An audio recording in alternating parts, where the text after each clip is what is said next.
Hello again, Struckwap. Welcome back to another evening of streaming, or day if you're from another time zone. And today I will be doing some Chaosbane, but instead of the Witch Hunter I will be revisiting some of the other heroes to see how they feel, what changed. And there's been someone who came here early, Bard Zero. Welcome to my channel, Bard Zero. Nice seeing you here. So I'm not sure who to start with. Oops. No. Back. almost made a mistake. So I'm thinking of starting with Bragi, and then just Avontir, Kiwa, Conrad, and Elesso Wast. I just want to see how they feel. I'm gonna be going for Chaos 8 rather than Chaos 9, because I know everyone is a little bit squishier now with some of the changes. Herion is back. Herion is back. Welcome back, Herion. So let's change some things here.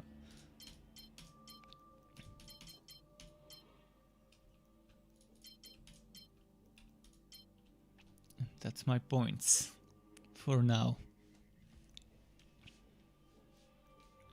What set am I using? We can see. We can figure out what set we're using. And by the looks of it, I'm using the Wasbachan Heroic, so that's the undefeated set. Okay. Okay, undefeated is undefeated. We could play with that. So what was I looking for? I mean, I've got the cooldown crit chance Grudge Holder with counterattack, but it's an old one. It's an old one with only 995 counterattack damage. It could have much more. We've got this one with cooldown. Oh, yeah, cooldown, crit chance, and counterattack. So this one's sorted. This one has counterattack. This one has counterattack. This one has old counterattack. So we're looking for new bracers. Mountain Pendant seems like decently rolled, but missing HP. Missing a lot of HP. Wait, why am I missing so much HP? Okay, my weapon doesn't give me HP. And the other weapon also doesn't give me HP. Alright, so the rings don't give me HP, the amulet doesn't give me HP, my weapons don't give me HP.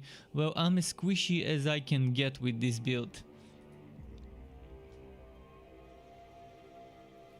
With Bragic, CT10 is nice. Yeah, it's nice again if you have a lot of HP. If you don't have HP, it's probably not gonna be nice. I've tested Chaos 9 and I was getting my ass kicked on Chaos 9. Not just 10, but 9. I never liked Chaos 10 on Bragi, even before I didn't like Chaos 10 on Bragi solo. In a team, sure, okay. Solo, it was just a waste of time, to be honest.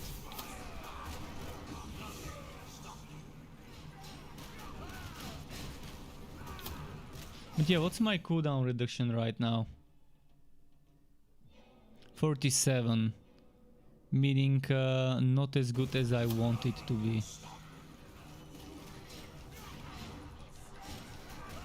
Honestly, I don't feel the need to even farm on higher difficulty than Chaos 8.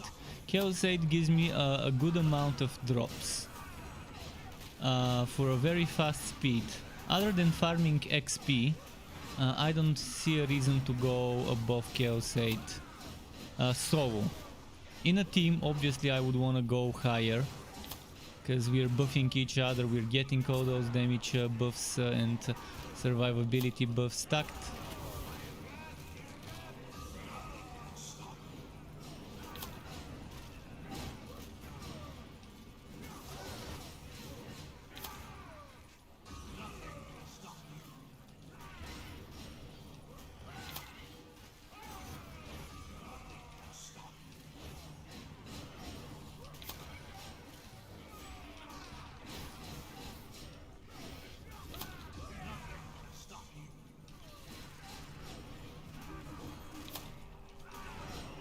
Let's put them here.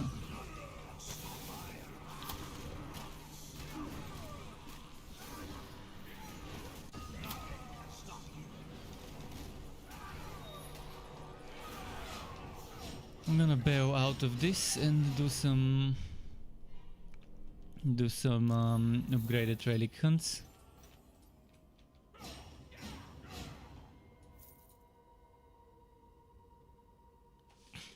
But yeah, I'm looking for some upgrades of some of my old items.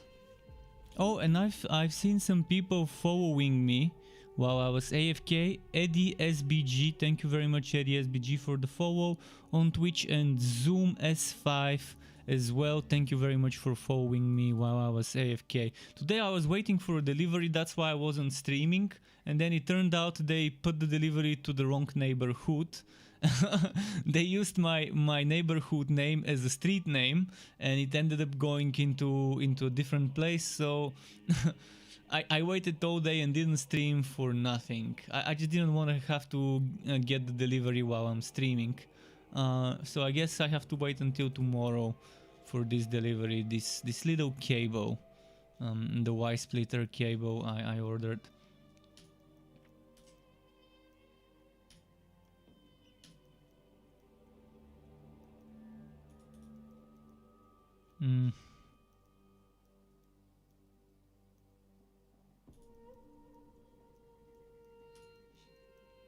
Okay, oh, resist control effects. Does that mean resisting stun? Let's see, can I stun when they resist control effects? I think it's just slow. And it's just resistance, not 100% chance to not be able to slow and stun.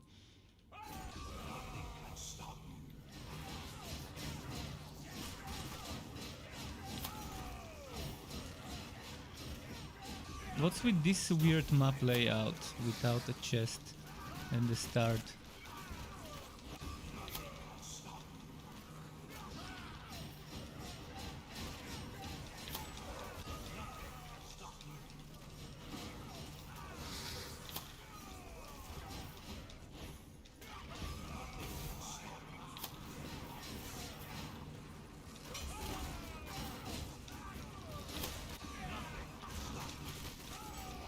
Thankfully the builds still work on Bragi without doing any changes. So whatever used to work on Bragi before is still good. There aren't big meta shifts. In fact, everyone's become a little stronger in regards to damage and a little actually quite weak in regards to survivability.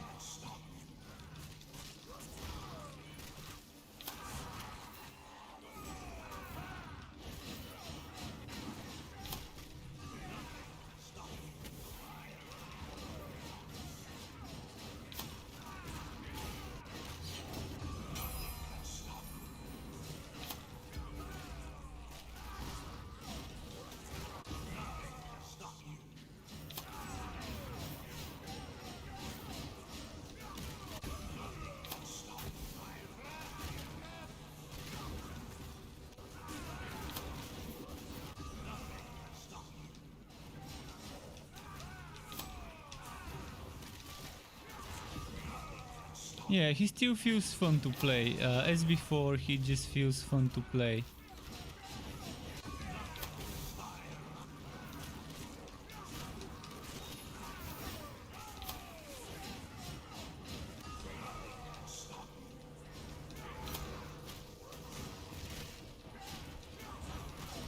I'm wondering how the damage over time builds would work now.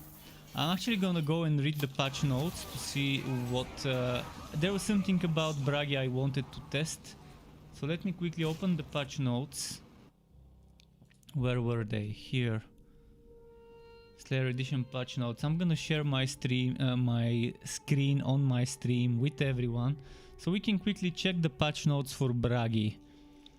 Bragi, call to oath. Yeah, I remember this. Increase the damage of bond.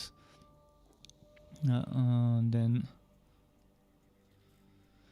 okay, decrease the duration. Laceration. Stun chance reduced but increase the level of armor piercing. A life gained from the death of enemies decreased. Okay. Body count and second wind. Superior skills bonus duration is increased. Trail of blood damage bonus increased. And every single one of my builds I think was using Trail of Blood. Was it? Or maybe not this one. Oh no, Trail of Blood was the other one. Yeah, Trail of Blood was the other passive. Where was it?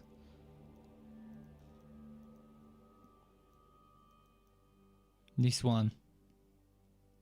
based on the number of nearby bleeding enemies.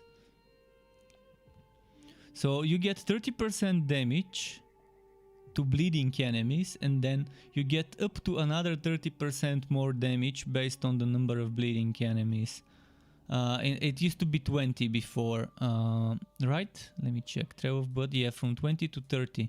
But I think what increased, I think, is just the non-stacking bonus. I think the stacking bonus might have been 30 before as well. In fact, maybe it was nerfed. I don't remember how strong Trail of Blood is. I need to check my old videos for the stacking bonus. But in any case, when you max this one out, you get a total of 60% damage bonus, which is pretty good. It's pretty good, and let's see if I should put it somewhere. Instead of deep gashes, let's say I don't need to do bleeding damage, needs to do some more damage, and I can just do that. And that's total damage increase. Chance to stun bleeding enemies, fine, I don't need that. In fact, you can see I always used Trail of Blood.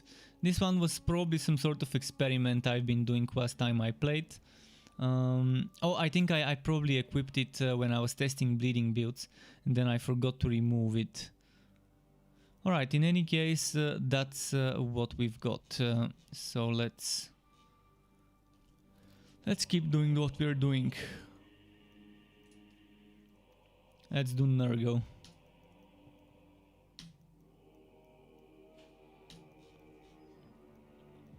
I'm going to do maybe this one. And let's remove the screen here. Actually, before I remove the screen, let me pause and keep reading. I'm gonna press escape and just remove the browser window. But before I remove the browser window, so Unstoppable, life level trigger decreased. Okay, Spite Smite, yeah, I understand that. Heartseeker, damage bonus increased depending on missing wife. We will be testing Heartseeker later. I need to test Heartseeker to see how useful it is now, whether it's worth using or not. Normally Heartseeker I would use on builds with a ton of HP.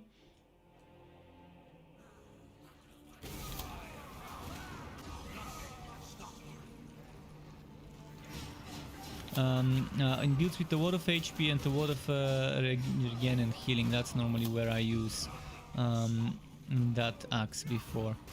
And Herion says, after playing 1k hours in like 3 classes, you don't get like the other 3 classes. What? I don't understand what you mean. You mean you spent over 1,000 hours playing just 3 classes and you don't feel playing the others? You don't feel like playing the others? I've probably spent over 1,000 hours in the game myself, but not on the same account. On this account, which I got around Christmas last year, I've spent like 300 something hours.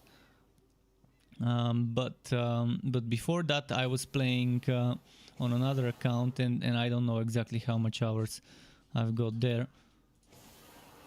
But I've played a lot on all classes except on the Witch Hunter. On the Witch Hunter I spent the least amount of time playing. The most time playing I've put on Eontir and Bragi. Eontir and Bragi are my most played classes. And it's for a good reason. They have just been the easiest to use and get a strong build out of. Apart from the meteors on Conrad, which is kind of a boring way to play him, but super strong as well. But apart from that, I haven't played much on the other builds there. Almost sneezed here.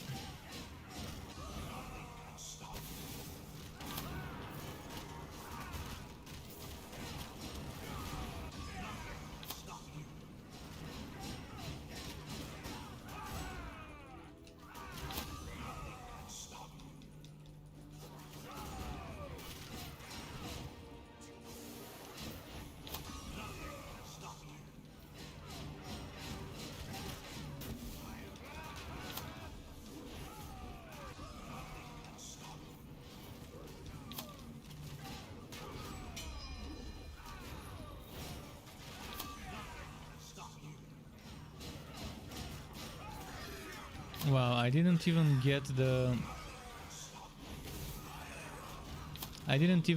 this thing, what's it called? The third key. I didn't get the third key. It was pretty quick of a map.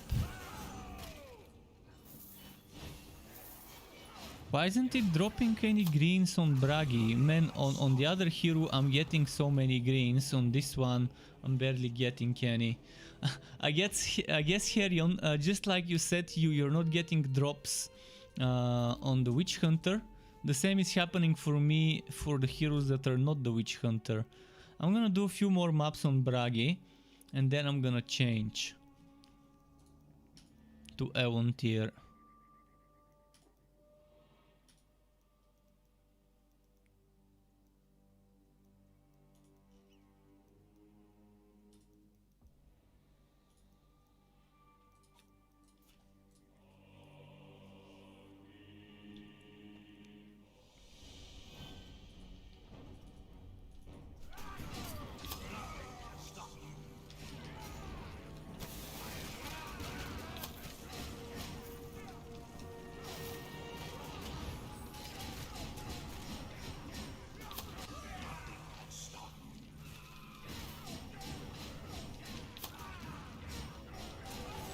And today I was playing on the Witch Hunter, and I was recording footage for my next Witch Hunter build. But then I accidentally, after the second map I did, or the third map I did, I accidentally sold my Martyr helmet. And then I had no spare Martyr helmet. And it took me a lot of time to try and get a new Martyr helmet, but the new Martyr helmet had no cooldown. So I kind of postponed that video for some other time. I was gonna probably upload that video today if I didn't accidentally sell my helmet. I thought I found the new Martyr helmet, then I realized that the new helmet I found was not Martyr, it was Jaywar helmet. And by the time I realized it, I had already sold the old Martyr helmet, and yeah, then I had to keep farming until I find any Martyr helmet. Even a red would have been fine, but the one I did find was green, but without cooldown reduction. It was not a good synergy for the Martyr build I played last time when I streamed. So that build kind of gets delayed due to me being overly aggressive with selling items before confirming I'm selling the right thing.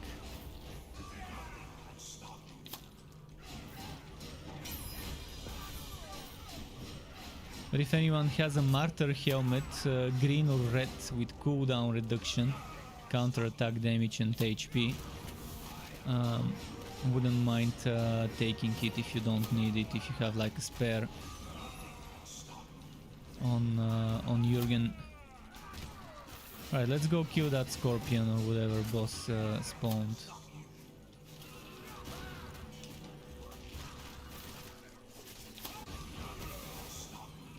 Alright, first green of the day. I mean, of the stream, not of the day.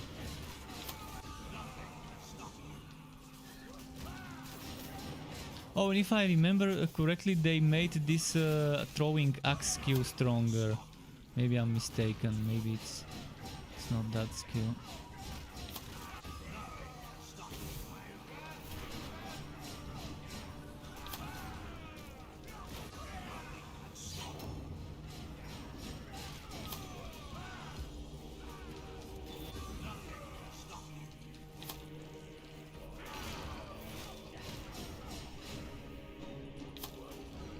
Okay, so the boss needs to be this way.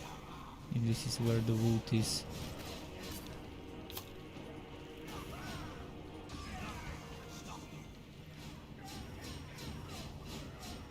Where the hell is this boss? This is ridiculously boring.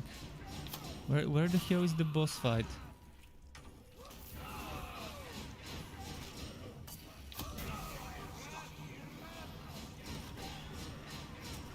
They should really show you some sort of a compass, which way to go to reach the objective.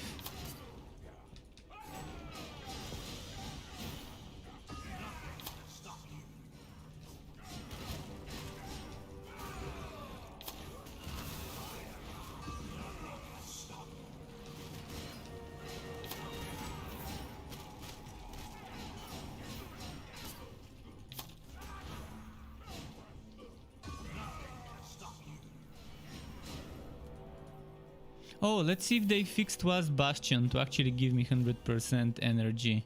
It used to give 50, not 100 before. Let's see if they fixed that bug.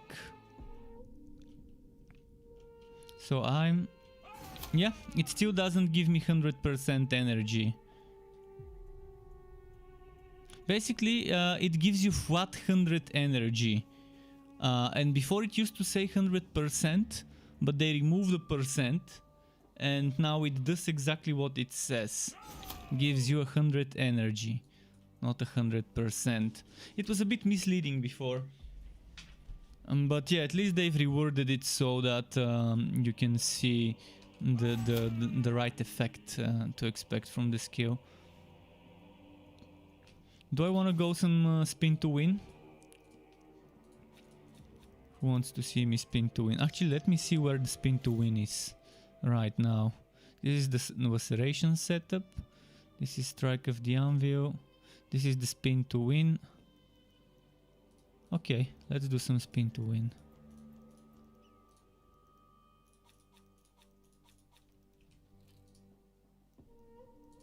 Can I do tower without dying?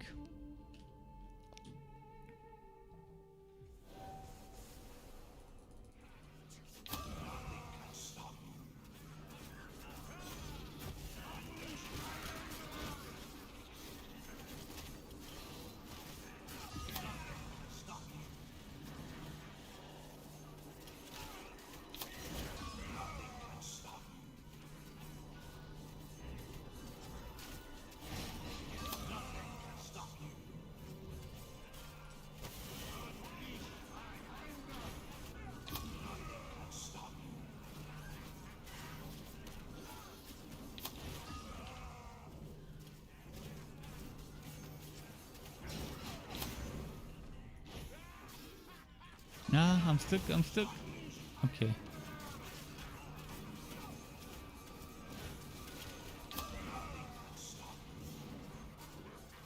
Did he just become invulnerable at the end?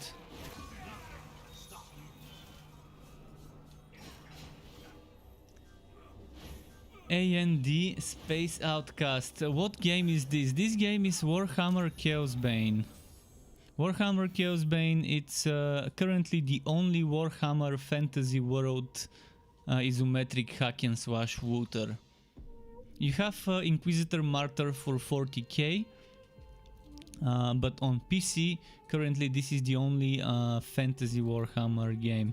And it's pretty fun, it's actually a pretty fun game.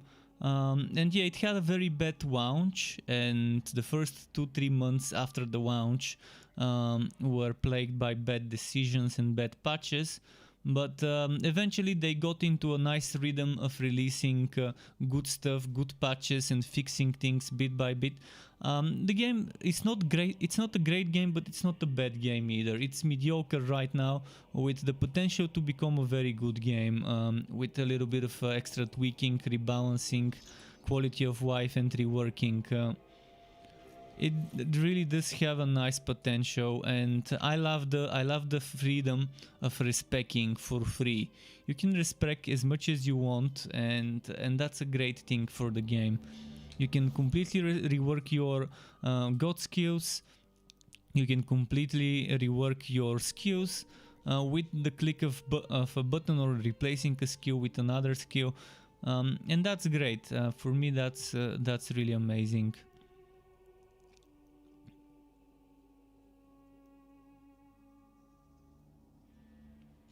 For 3 points, can I put something there? I mean, I can put Duelist Chain Reaction. The thing is, I only have one skill, one cooldown skill for this build. But this lasts for 6 seconds, and this... see, this didn't last for 6 seconds before, it used to last for 4 seconds. But now with the change to 6 seconds, I can actually keep the Duelist Chain Reaction up as long as I spam Was Bastion, and that's extra damage for the skill, for the build.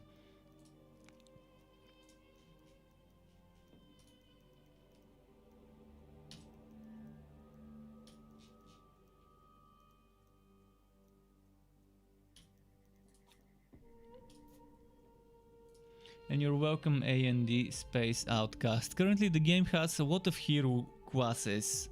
It started with 4, then we got a 5th one, and now we have a 6th hero class. Although the 6th hero class is behind the paywall, but the 5th one is free and anyone can use it.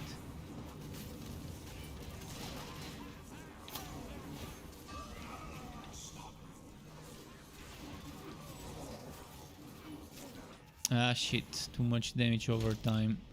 As I said, my HP is very squishy, because I just got shitty axes. I can't get myself a good axe with HP. And not just the axes, my accessories also don't have HP. In general, my HP is just terrible right now. Things like this knight that has a lot of damage over time just melts me.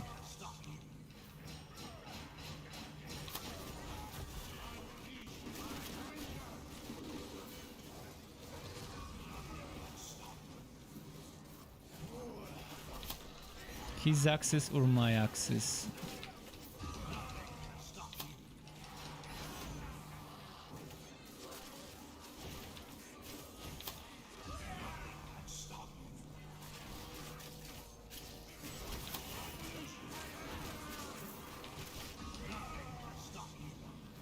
The spin to win build is actually not a meta build. It's much better to use the build I was using earlier with the jumps.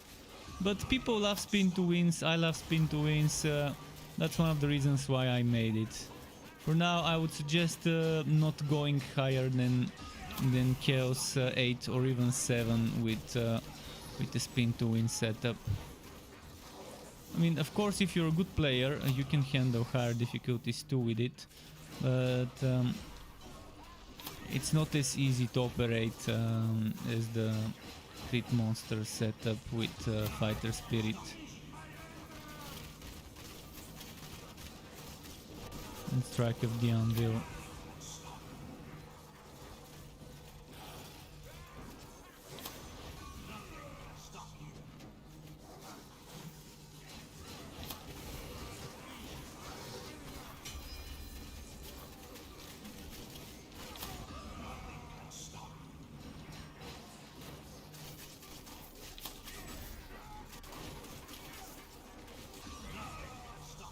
Alright, there we go.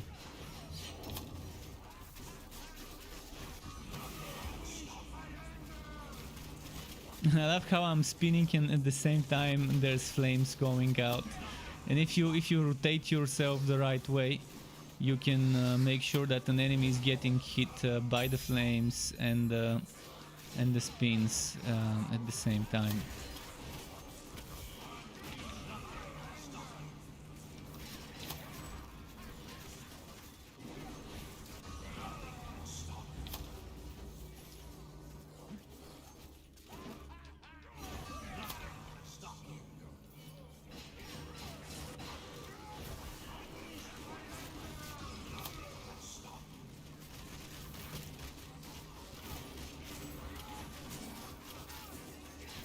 Okay. Now this is gonna hurt. I need to be careful here around this big guy.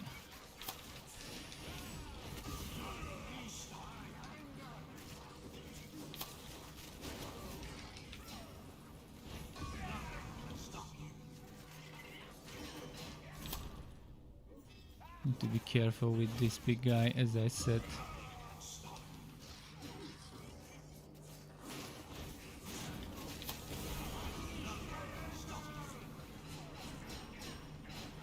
Herion says, I prefer the fire version on Whirlwind. Well, my fire version is set up for Lacerator, and I just... I also like the fire version, but think of it this way. Cost is reduced based on rage level, and with the fire version you do much more damage, but the fire version is not good for this set. The fire version is good for the fire set, and my fire set is set for Laceration. And I just don't feel like switching my skills. It's gonna take unnecessarily, probably it's gonna take me 3-4 minutes to rework the build, to copy paste this build on the other one. That's why for now I'm keeping my fire set. SDR. But to those of you who are wondering what he means, this is the fire version of the Whirlwind. Let's just show it. Wait, wrong one. Wrong one. Where did it go? This one. It shoots. Some ranged blades. It's good. I actually prefer this version myself too, but not for this set. Normally I would use this set on the fire build, on the fire set, and I would use the fire blades there, because it adds up, because you have damage over time from just burning the enemies from the set itself, and you're stacking the burning from the set with the burning from the breath, what's it called, from Blood of the Mountain, with the spinning, and that's how you stack a lot of stuff. You can even go for damage over time if you want on such a build there.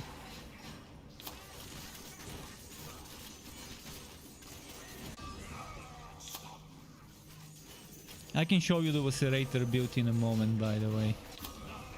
It's gonna be a bit squishier now, because less healing. But yeah, to those who are wondering what he means by the fire version of the Whirlwind, just wanted to show you so you have an idea what he means by that.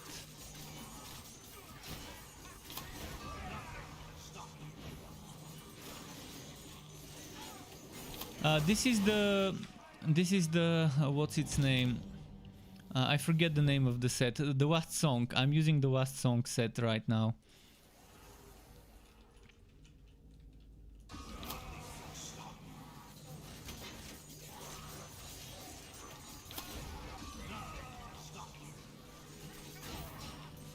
But you can use this on any set. You can use it on any set.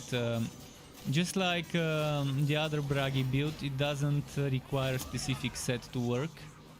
And my build video, the Taoist Whirlwind, is the one that's about this build. So it has a build video, this setup, and Taoist Whirlwind is the name.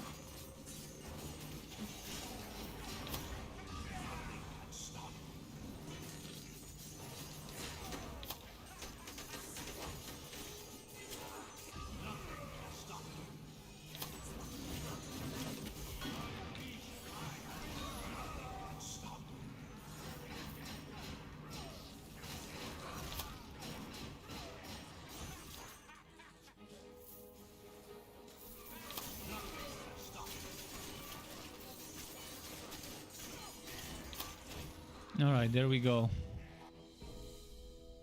You really love the Witch Hunter. I love the Witch Hunter as well. It's fun.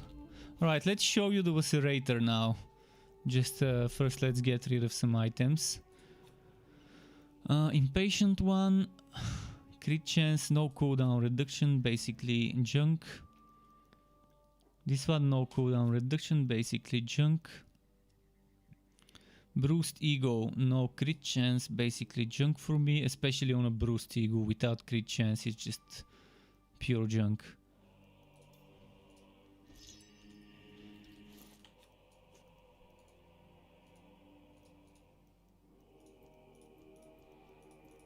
It's very hard to get certain things on Bragi for me. So this is the Vocerator setup. Again, keep in mind I'm missing HP here, I'm missing HP here, and here, here, and here. So I'm missing HP in practically 5 items. No, 6. Actually 5 items. I'm missing HP on 5 items. Those gauntlets have it, those gauntlets have it, those gauntlets have it, and those do.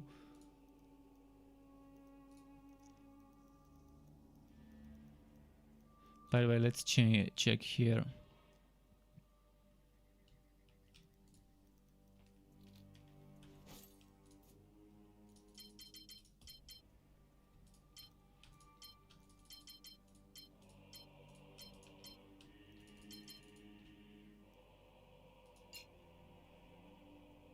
This is the Vocerator setup.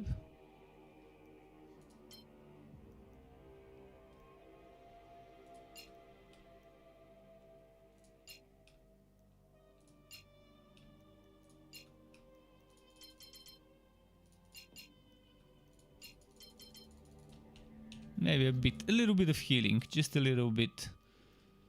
First, let's do tower for warm up.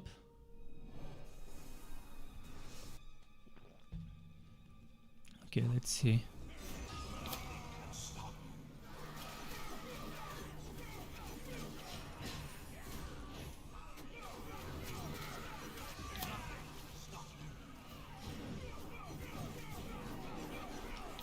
Keep in mind with Serration, even if you're not hitting enemies, you're still losing HP, so you have to make sure that every hit actually hits an enemy. Or as many hits as you can to hit an enemy. It's a bit tricky. It's another build that's not as easy to play as the jumpy build.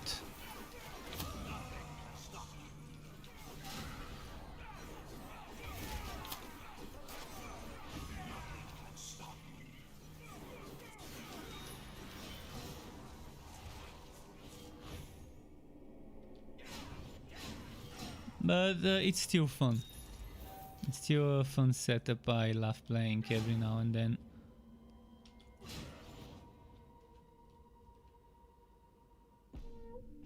And Tekoa also asked me, are you gonna play Immortals Rise of Phoenix? Someone asked me earlier, and I'm probably gonna play it, but it depends. I can't buy it.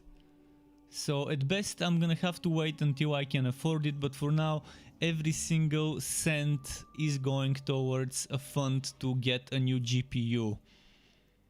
I'm not the type of person that would put a donations link on the screen, but I'm considering this. I'm considering putting a donation screen to those who want to help on my stream, but I think it's a bit too pushy. I don't like coming on to people as the pushy guy that has a goal, a donation goal. So I'm just gonna be patient. It might take me 4 months, it might take me 5 months, it might take me half a year, but eventually I'm gonna collect the money I want and get a new GPU.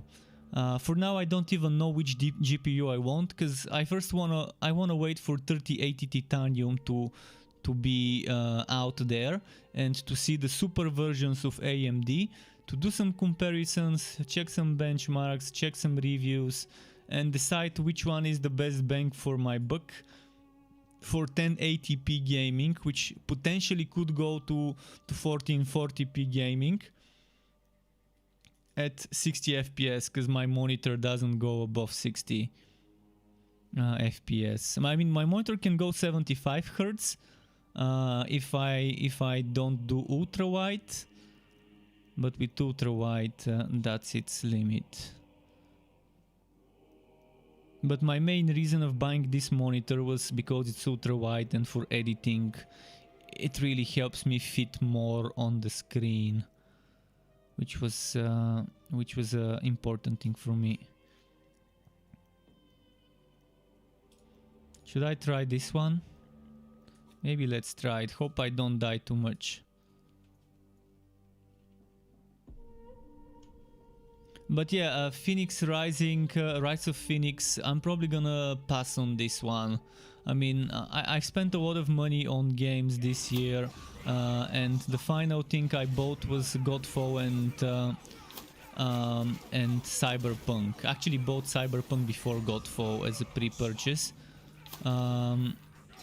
So I'm not sure when I'm gonna be spending more money on games to play. Especially, I'm probably gonna be very busy with Cyberpunk in a few days, and with Torchlight 3's next update. I've got enough things to keep me busy. And for all we know, Warhammer Chaosbane might have an update this spring as well.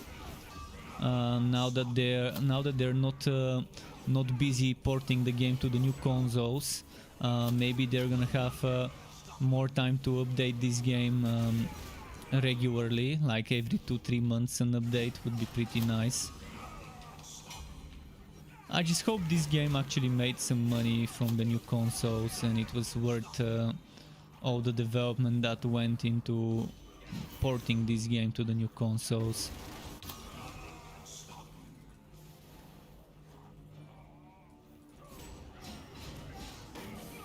Don't die, don't die.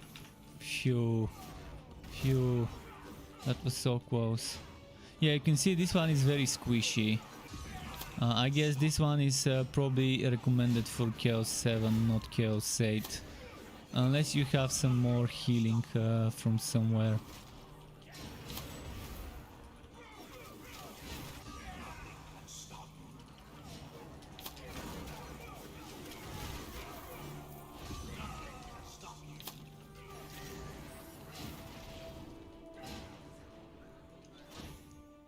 Pierce Leviathan says, Struck, hopefully you get your payout. It's very important to upgrade the PC. Well, Pierce, after yesterday, I walked on my bot account, the Struck bot, and I cheered for 300 bits.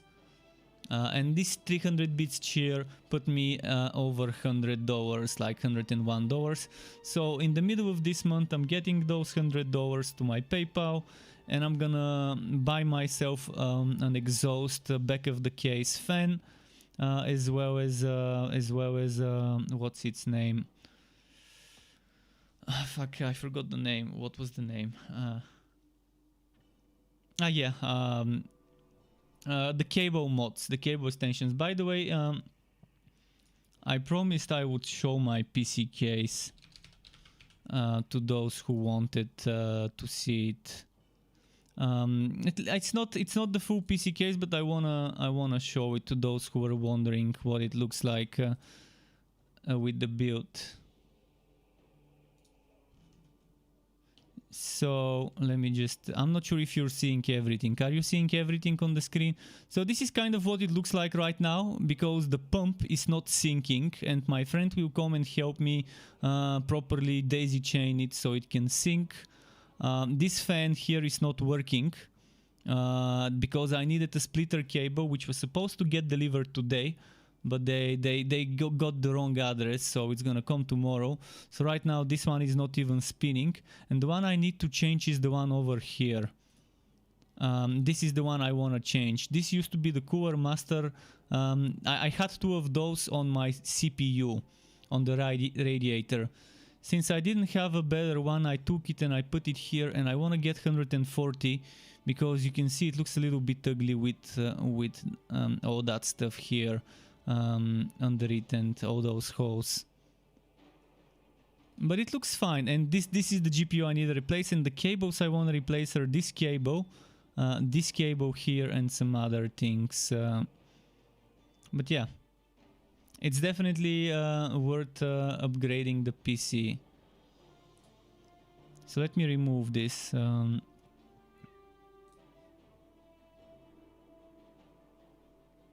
Let's go back to the game just a moment.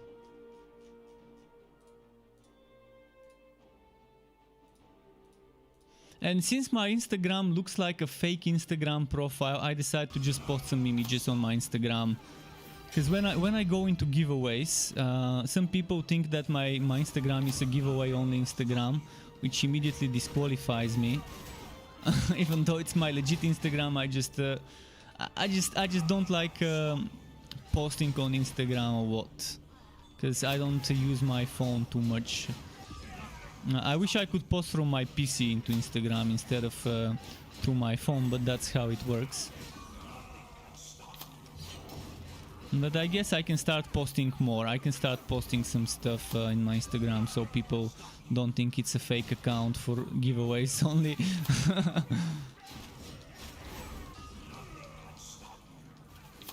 3060 Titanium seems like a very good card, and my friend is probably gonna get it. We were just talking today about 3060 Titanium instead of 3070. It seems like a very good video card for 400 bucks. In the cheap bracket of 400 bucks video cards right now, it's amazing quality for price. For 1080p and 1440p without ray tracing, it's pretty good bargain.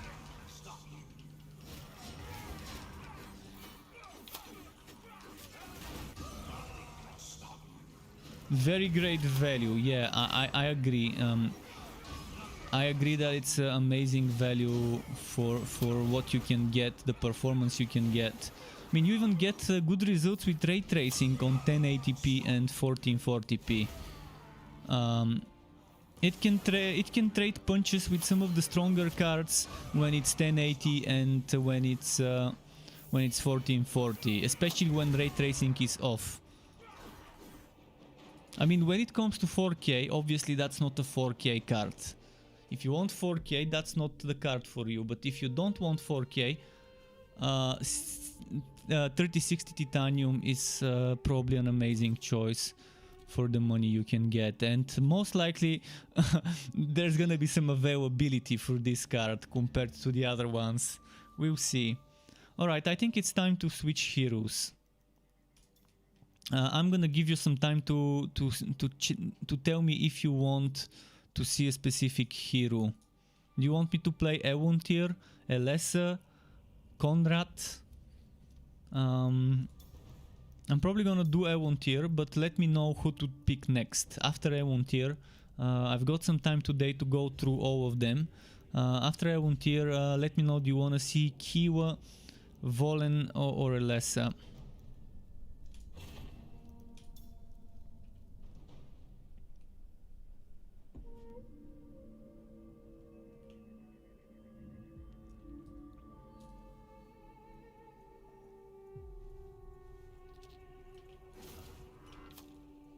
Wait, which build am I running? Binding Light build. Blinding Light. Should I switch? I'm probably gonna switch. I don't... I mean, I like playing the Binding Light. Ult 1 here, okay. Crystalline Ring. Pretty shitty one. Phoenix Herald. Wait, the Herald can get crit chance. Okay, so this one's shitty.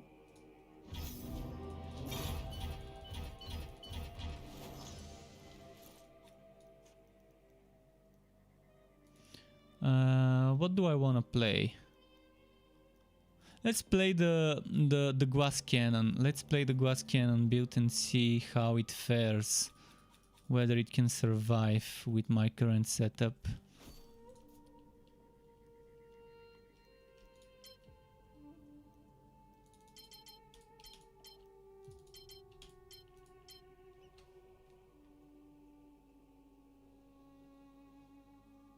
How many cooldown skills have I got? 1, 2, 3, okay. A bit of tower for warm up first. Fotis wants to see Elessa. Alright, I'm gonna do a few maps on this one and then I'm going Elessa. Elessa is the weakest link. She has always been the weakest. Ever since they added green items. Ever since the invasion update. When they made it... up to Chaos 7, she has been a very weak link in the whole roster of heroes. Damn, I'm dying here pretty easily. What's happening? Why am I having trouble surviving on a build that could solo Chaos 10 before and Chaos 9, and that's Chaos 8, mind you. What's happening with my survivability? Man, they nerfed his survivability so much. It's not even funny how much they nerfed Ewontir. From all the heroes, I think he got hit the hardest in regards to survivability. And I was even using padded armor and other things for survivability. Let's say I don't use padded armor and switch it for something different. Although this is the Glass Cannon build. Obviously this build is not the tankiest of them all. There was something with damage reduction here. Which one was it? This one. 12 points. I'm not gonna be able to put it. That needs consuming energy.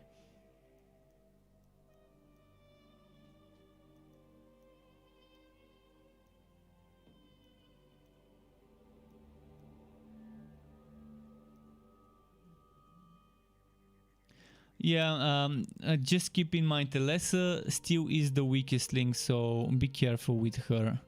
You wanna be careful with her.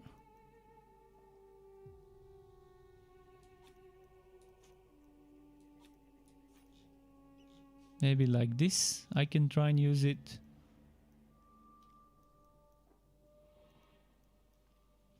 So this is my counterattack build, apparently.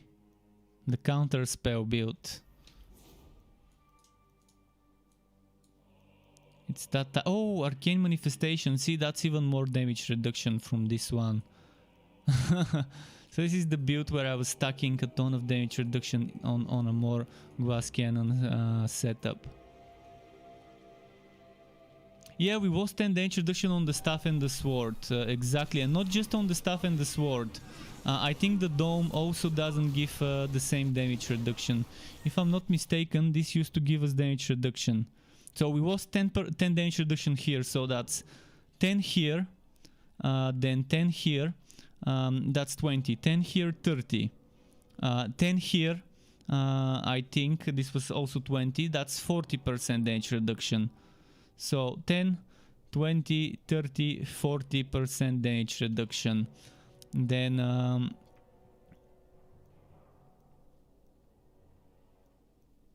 yeah, that's a huge hit. Exactly, everything that was 20 before is now now 10%. It's just terrible. They're obviously trying to push us to play more in co-op, which I understand in a way. I mean, I don't feel the need to do Chaos 10 on my heroes to get gear. You can get good enough gear on Chaos 8. Unless you want more XP, you're fine on the lower difficulties as well.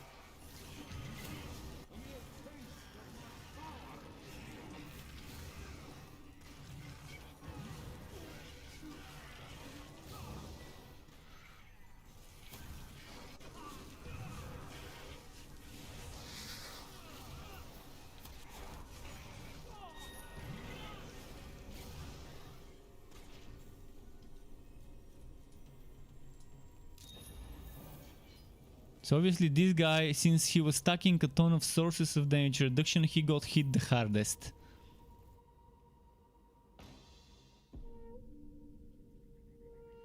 And Vortex also did seem to get nerfed. Maybe not the big Vortex, but the small Vortex did get hit with the nerf stick.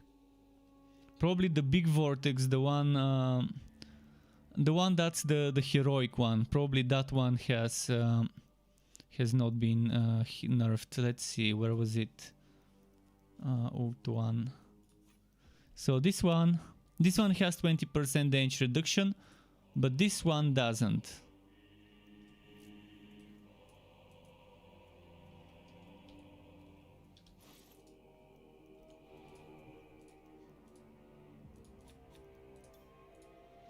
And if I'm not mistaken, didn't the ult 1 damage reduction go higher? I need to check my old builds to see. Yeah, let's do a map. Let's do one map at least. Let's do Corn, because it's easy as a benchmark. This and this.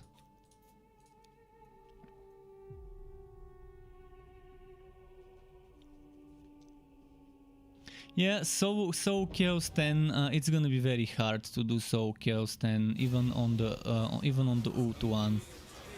I mean, there's ways to do it. I know ways to do it, but it's gonna require me reworking the build for a lot of health regeneration, and then getting the damage reduction based on the amount of health regeneration.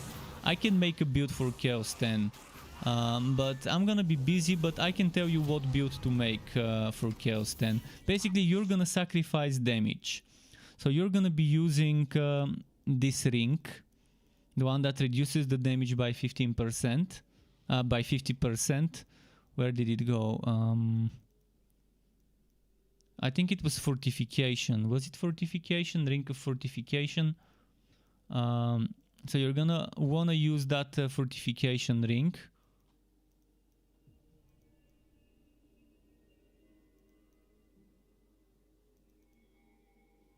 Where did it go? I probably don't have it here. But yeah, the ring that reduces your damage by 50% but increases your damage reduction. And then you're gonna use probably the amulet. The amulet that gives you damage reduction based on health regen. Although this one's good enough, it's also 10% damage reduction, which I think was 20 before as well. So another thing we lost.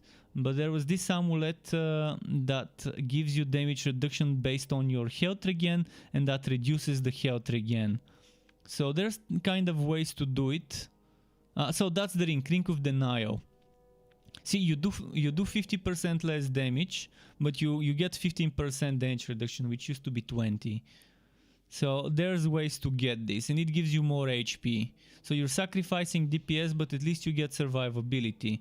So if you want to do Chaos 10, you need that ring.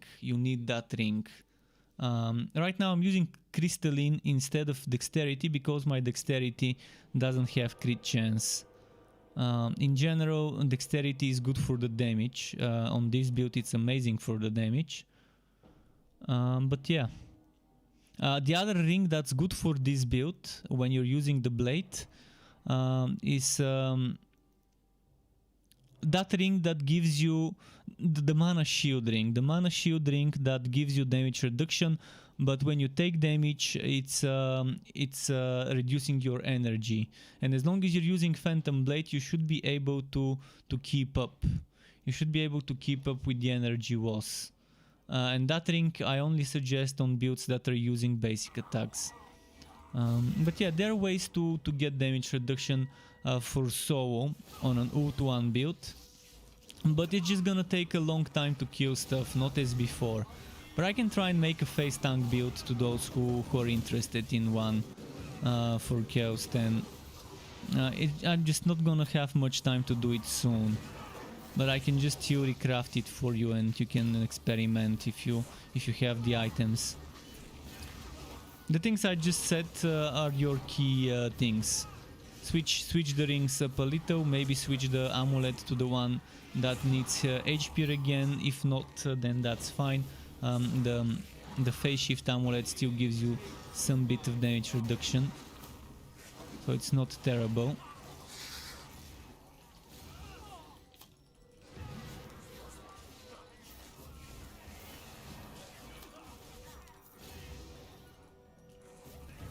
But yeah, if survivability is the problem, you can fix it on a Note 1 build.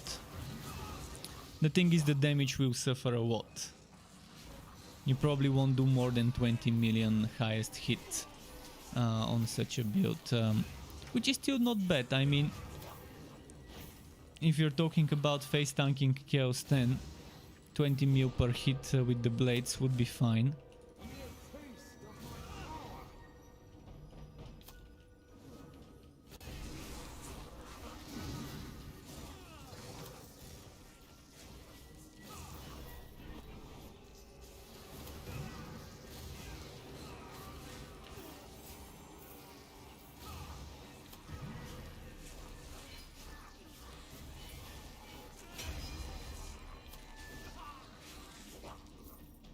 I probably don't have all the items needed to make the build myself, but if I did have them, I wouldn't mind making it and just posting screenshots, if not a full build guide, at least screenshots of the things.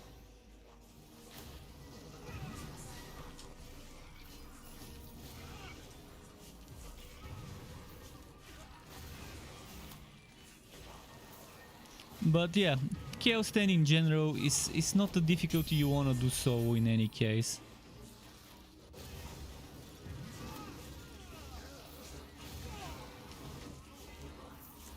One of the biggest problems of this game is that there aren't many people playing it. If there were more people playing it, there obviously would be ways to farm Chaos 10 reasonably quickly. So if I were, for example, to open up my game to the public, I doubt there's gonna be many people joining if I keep it open to the public. Every now and then there might be someone to join, but most likely there won't be. Normally when I'm experimenting on my streams, reworking things, I try to do it solo, so I'm not slowing down my teammates when I take like 2, 3, 4 minutes break to just rework my skills and items or to switch a hero.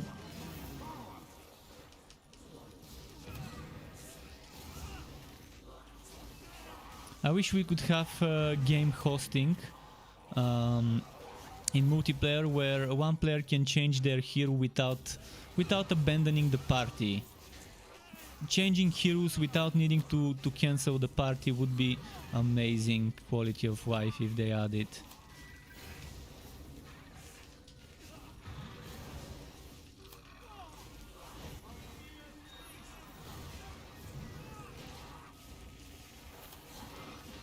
Alessa would be the hardest to try and figure out the way she works now, especially after they nerfed the summons. And they nerfed the summons big time in regards to damage. So in Chaos 8 I can probably still get her to do well. But yeah, Chaos 9 or 10 Alessa is probably out of the question now.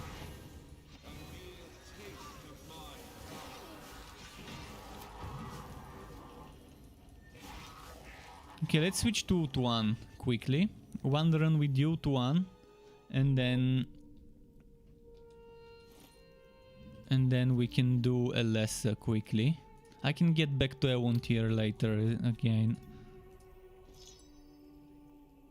Vortex Amulet. Let's get rid of it. So I would need this, and this. What's my build now? My build is the defensive counter spell build. Defensive counter spell build. Okay, so it's kind of the same god skills as the previous build. Slightly different.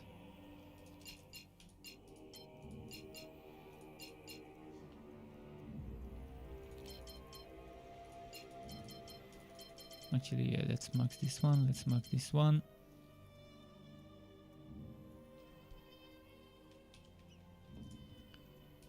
Tower of Chaos for warm-up.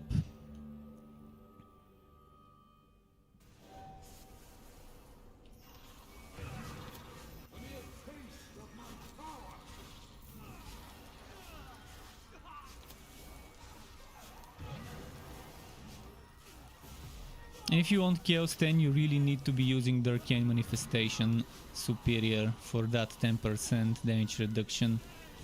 If you want to be stacking as much damage reduction as you can get.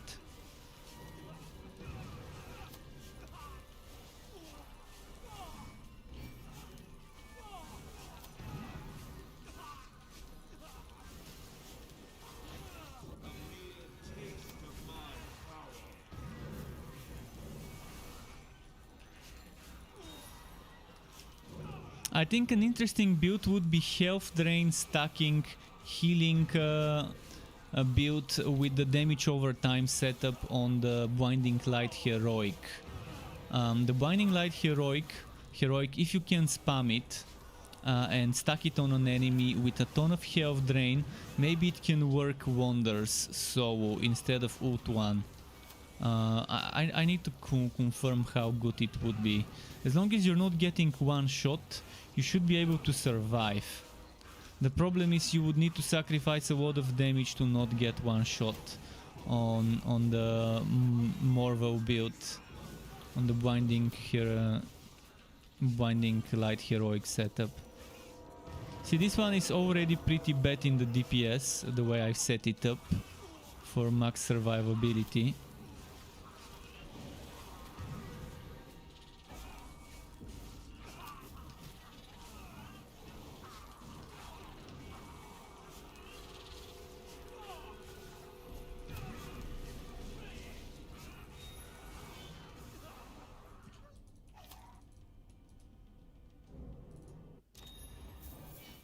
Poison, I'm not sure whether poison is better. I would say poison is just as bad as summons on Alessa. I'm gonna read the patch notes in a moment when I go to Alessa, which reminds me, let's read the patch notes for Ewon tier. Let's take a minute or two to go back to my browser and read those patch notes. Just a moment here, just a moment. Ewon tier. So yeah, Arcane Banishment, a damage bonus increased. I have no idea what this is, Arcane Banishment. Does anyone know what that is? Arcane Banishment? I'm forgetting what was Arcane Banishment. Arcane Banishment. It's probably a passive.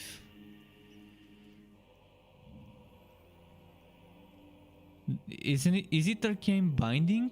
And they just mistyped it? Arcane Banishment.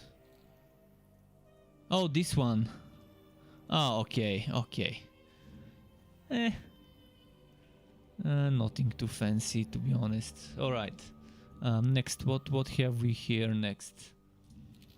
Etheric Blade damage reduction, yeah, we know about that. Phoenix Bulwark damage increase, duration increase, level 2. Now it's a magic skill instead of fire, and now it swaps enemies instead of burn. Phoenix Bulwark. Phoenix Bulwark, if I'm not mistaken, was one of the passives. Let me check which one it was. I think it was one of those here. Phoenix Bulwark. Phoenix Bulwark. Phoenix Bulwark. Where the hell was this one? Phoenix Bulwark. Wait, I'm missing something. Oh, this one. It's the firewall. It's the firewall. So we have a magic version of the firewall. That actually is very good. That's actually very good. Because you have an option now to use a magic skill on this one.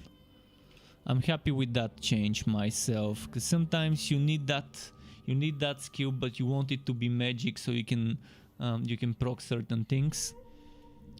So what else? What else have we here on the patch notes? Absorption and Arcane Banishment superior skill bonuses duration increased, step between worlds damage increased, ground mark duration decreased. So it's not gonna be as good as before in regards to damage over time, but or maybe it will be. Maybe this damage increase applies to the damage over time as well. Just the duration is shorter. Etheric Vortex animation increased. Okay. Damage bonus increased of Aether Intelligence and Arcane Binding. Aether Intelligence and Arcane Binding. Just wanna see. Arcane Binding we know is this one. And that's pretty good. Arcane Binding 40% damage here instead of 30. And 30 instead of 20 in those. And the other one was Aether Intelligence, right? Pretty nice. Aether Intelligence increased. So what else was there remaining? Quite a lot of things, by the way. Quaish Mastery, damage bonus increased. Akshi Mastery, damage bonus increased. Arcane Secrets, damage bonus increased. Etheric Ray, duration increased. Etheric Storm, damage bonus increased. Pretty nice. Arcane Manifestation, defense bonus decreased. Yeah, Relentless Sentinel, okay. So I kind of have an idea now about all the things. I just needed this refresher because I've forgotten some of the changes since I made my video about the patch. Okay, let's do a map now. Let's do a map on this setup.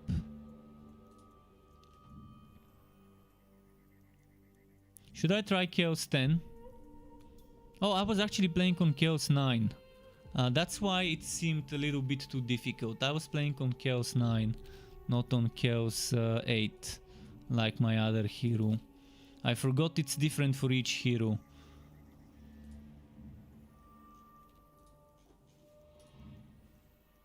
No wonder I was taking so much damage on the squishy build.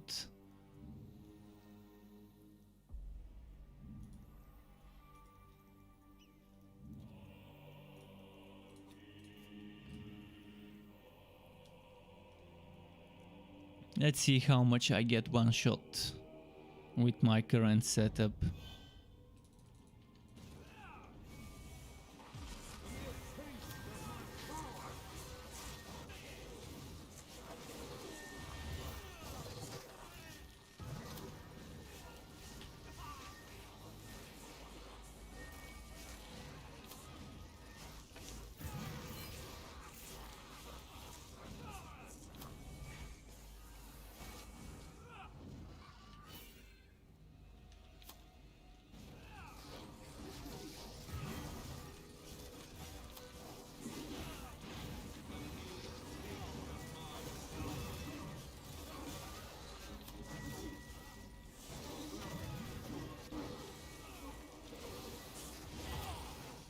It's still doing Chaos 10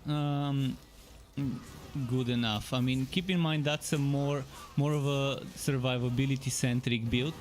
Yet again, in my ring, I'm not using the denial ring, because the denial ring would give me a lot more survivability, but it would also hurt my damage, and my damage is already pretty low, no more than 20 mil with the current setup. But yeah, we're surviving on Chaos 10. I'm not saying I'm clearing fast enough, but 2-1 is still doing Chaos 10.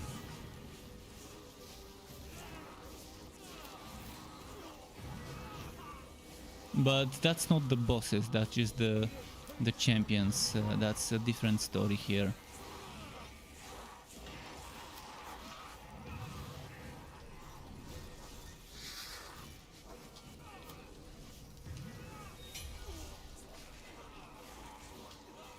But this is the counter attack damage setup.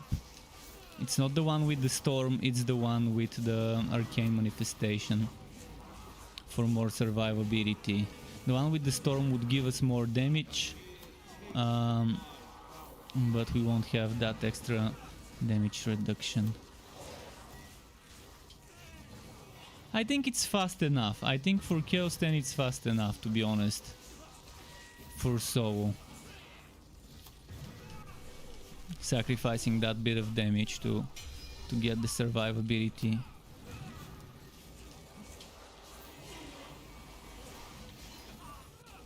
Ice Fox, I constantly crash in Godfall. It's not like I don't want to play Godfall. It's just I'm crashing all the time, and if I can only do tower and not do Dreamstones without crashing when streaming. I mean, I don't crash when I don't stream, but when I do start streaming, I constantly crash in Dreamstones.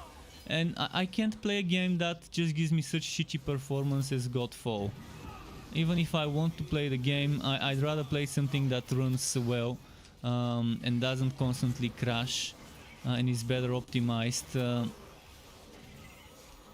Because it's not like I'm running the game on the maximum settings or anything and expecting good performance. I'm running it on low, medium, and it's still just crashing. I'm not even running it on 1080p when it comes to Godfall, because the game doesn't let me even run it on 1080p. It doesn't give me a windowed option for 1080p. It gives me windowed option for 960, 1700 by 960, which is another thing I don't like about it. Why is that the maximum resolution it allows me on windowed? So until I upgrade, Godfall would probably be something I stream every now and then and just make content for rather than stream it. I don't have problems with crashing when recording, only when streaming. And I'm afraid that eventually it's gonna do something to my GPU if I keep playing that game that keeps crashing. And the weirdest thing is it's not even utilizing all of my resources to the limit. So I can't understand why I'm crashing when my CPU doesn't go to 100% usage. The GPU is the only thing I get to 99% utilization when running the game, and that's actually after I did some tweaks to get it to use everything I can give it. But yeah, I'm having no problem on Chaos 10 with this ult1. So to anyone who wants that setup, it's my old ult1 setup. It's my ult1 2.0 or 3.0 or whatever the last number is. You just take the counter attack version. Don't take the regular version because it doesn't have the arcane manifestation, which means you would need some counter attack stuff in your setup.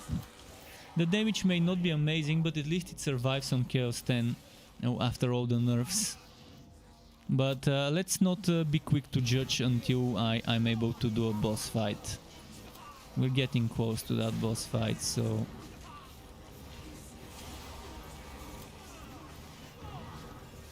Ah, damn healer, I didn't see it. Now they're all healed up.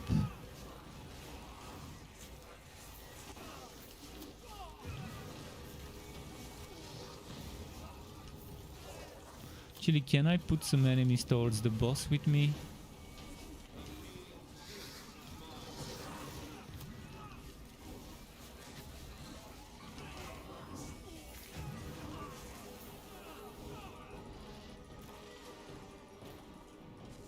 Now the moment. Oh, it's a nice test. It's one of the most annoying bosses, the most damage dealing bosses. I'm not gonna face tank now. Maybe I can try and face tank. Let's see if I can face tank first. Although me getting stunned is not gonna help.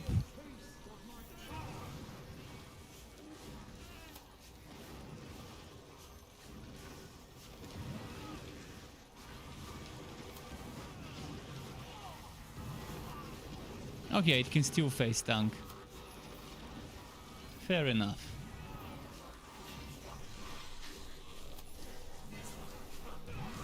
So Chaosbane still doable with the counter spell version.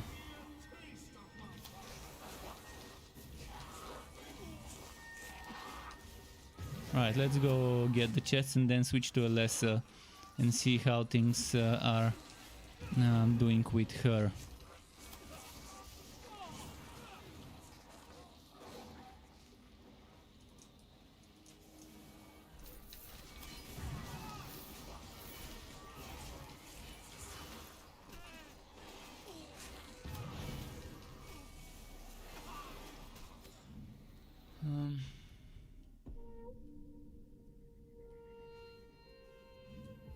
So if you want the skills, this is what the skills look like for this setup.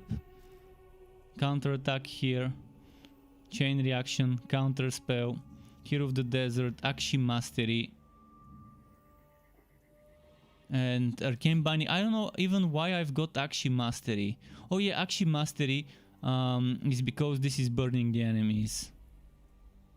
But you don't need Akshi Mastery. You can go for something else there.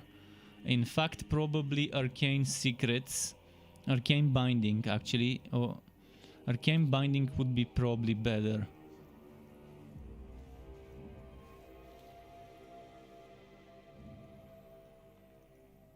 Where did Arcane Secrets? Oh, that's Arcane Secrets. Damn, this goes to 50% now. But yeah, Arcane Binding probably would be better. See, this gives you 30% fire damage and up to 10% crit chance if there's 10 burning enemies nearby. For mobbing it's good, for bosses, unless there's ads, not that great. This one does fire and magical damage. So you can either use Arcane Binding, or you can use this one.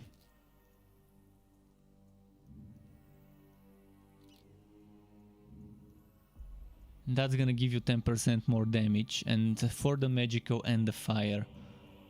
So the better option would be probably to do it like, oh shit, I actually have this. I had this in the build. Okay, my bad. I didn't realize I already had it. So maybe the other thing you can do is this one. If you want the magical damage to do more damage, do that. If you want the fire damage to do more damage, do that. And this also gives you crit chance, so that's how it is. Another thing you can probably try and implement would be the healing, which I think this chance is super low. Probably 20-15% chance to heal when using a cooldown skill. So at best you're probably better off using this invincibility for Chaosbane, although this has like 2 minutes cooldown if I'm not mistaken, or padded armor if you want survivability instead of damage. Padded armor here. Anything's good though, honestly anything's good there. You can even try and use this extra damage, so you can stack this damage with this counter attack damage. Or this one, 5% damage reduction and 5% extra damage. Not much, but it's still something. There's options. This is the only thing I would suggest being able to replace. I mean, you can also replace this, but I like it. And this is the god skills. Going all the way here. On the way we're grabbing this one. And then going all the way here, and the last point over here. Or here, wherever. That last point is up to you. So this is kind of like my other O2 1 counter spell build. Okay, let's go to a lesson now.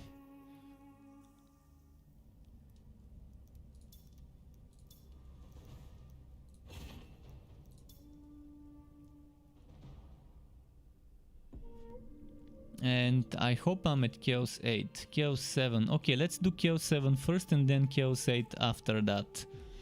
See, right now I'm using a speedrunning Chaos 7 build with reflex shot. Let me quickly check my damages. Poison damage and duration increase, so I need reflex shot poison. I need this one. I think they changed them. This one was poison and this one was physical, then they changed them. This one now gives you counter attack damage increase. That's new. Alright, I need to go back to the patch notes because I need to read the changes myself. I just want to figure out some things with the changes.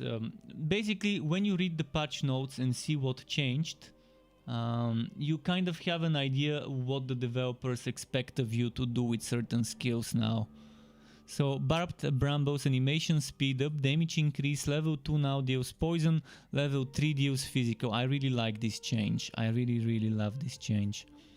Dashing Dagger damage increase, I love this change as well. Spinning Blade, turning projectile lasts longer, from 24 to 30 seconds, pretty nice. Queen's Reward and Force of Nature. So Queen's Reward, I have no idea what that is. I'm gonna try and find out. Queen's Reward. What could they... maybe Queen's Rat? Maybe they wanted to say Queen's Rat, not Reward. Unless I've missed something and there is a skill called Queen's Reward. Maybe it's one of the passives. Queen's Reward, it's this one. Okay, that's why I don't know it, because I don't use it much. Okay, Queen's Reward. And Force of Nature, superior skill duration increased. So this is 20, this is 40, this is 20. Oh, 40!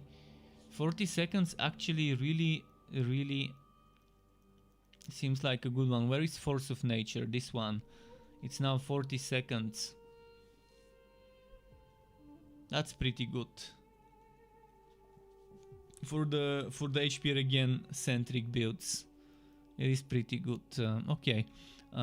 What else do we have now?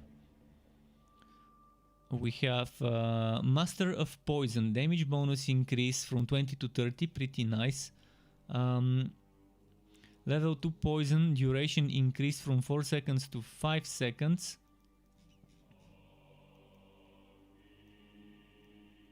Okay. And Follow Tracks, damage bonus increased to 30% from 20, but the duration is 3 seconds instead of 6. See, this is one of the changes I don't like. It's forcing you to keep dodging much more often. You have to dodge every 3 seconds instead of every 6 seconds. So basically they're telling you don't use your skills, constantly dodge. It's boring. It's just boring. This is only good for a trap build. And even then it's just not the way I would like this skill to change. Nature's Hero, damage bonus increased by 10% for each level. Where was that one? I forgot which one it was. Nature's Hero. Oh, it was this one. Somewhere here. Where is it? Nature's Hero. Summons deal more damage to Sword, Poisoned and Rooted. Yeah, but they removed some of the things over here. They removed some of the good things. We had a lot of cooldown reduction on this side of the tree. And all that cooldown reduction was kind of moved. It's sad that they did it. We had so much cooldown reduction we can get here. It was actually worth investing on this side of the tree where Nature's Herald is. Now what you have in Nature's Herald is damage to champions, energy, damage over time, armor piercing, things like that. And you have the damage over time. So basically they're forcing you into using a poison damage over time summon build. which is kind of weird. Probably there's something out there to discover as a setup. Ambush Specialist. Damage bonus increased to 50%. Where was it? Ambush Specialist. Ambush Specialist.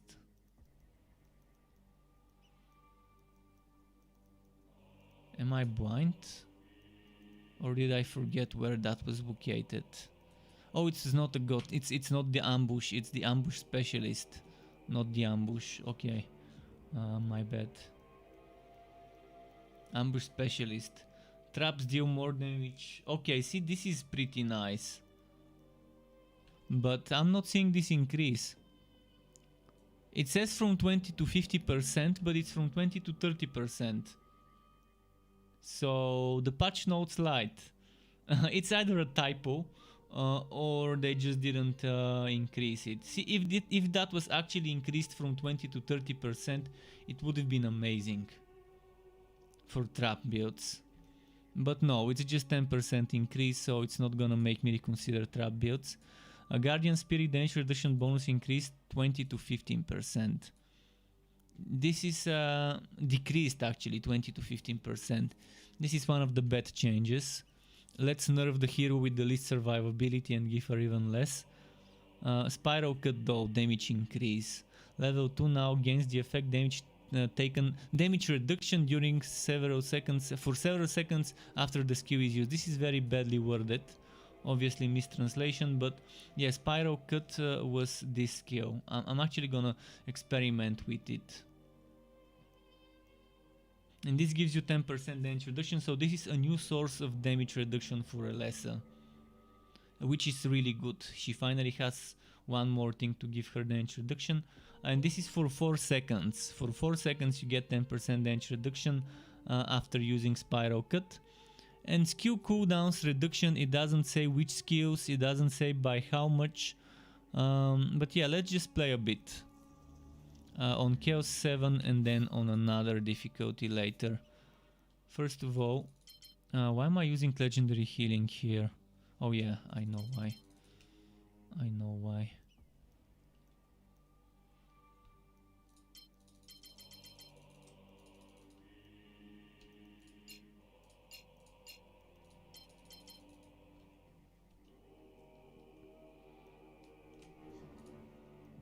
So this was supposed to be speedrunning Chaos 7 build. Let me remove the Firefox.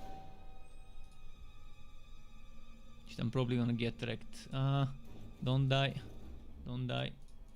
Okay, I was out and tapped. I wanna see how this works now.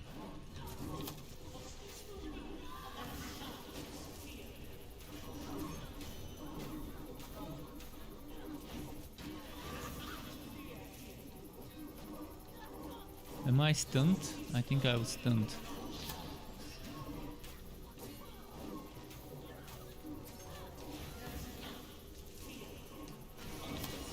If the cooldowns are reduced, I wonder how much the cooldown of Spinning Blade is reduced. Because before I could almost spam it on my Spinning Blade setup. And this one was actually an experimental setup I made. Obviously it doesn't do as much damage as one would want it to.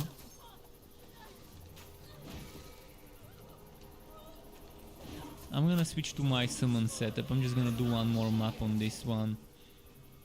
This one was my warm-up. So the damage is bad, as you saw.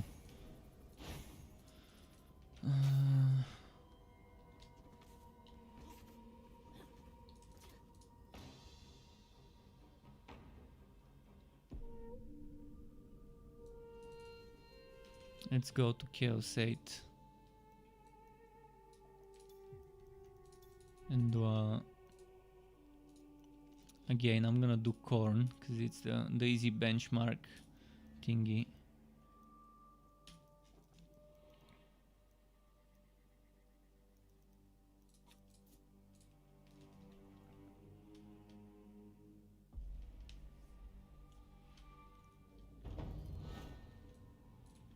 But this skill is just wall damage and I don't suggest going for a build around this skill, unless you can get it to do more damage. But yeah, if you use it all the way up to Chaos 7.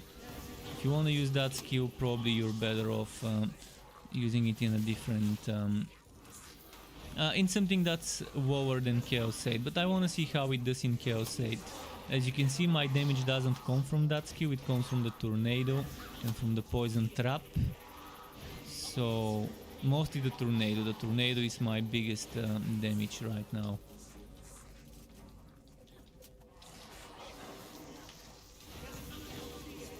I'm probably gonna rework the build a bit. There are some things, but yeah, this is just an experimental work in progress speedrunner kind of for low difficulty setup. But you're probably better off speedrunning with the throwing, with the build centered around spinning blades. See, I can do more spinning blades now that they've reduced the cooldowns. And that's much better. See, if you focus on the spinning blades, that's better for you. And putting another cooldown skill would be better for your duelist chain reaction. But basically they made the spinning blades build much better because you can spam the spinning blades more often now. So that's how you get survivability and damage. Health drain, spinning blades. Not so bad, not so bad. If anyone wants this build, I'm gonna show you the god skills if you wanna copy it. It's not on my website because I never got to making a build for it. Because there's still some tweaks I wanna make to it. I didn't make a lot of the Alessa builds before because she wasn't really worth making more builds for, but maybe now I can make some Chaos 8/9 builds. This one probably can survive on Chaos 9 with the current cooldown reductions to Alessa. Not Chaos 10 solo though, but Chaos 9 solo probably. Am I using executors? Oh yeah, I am.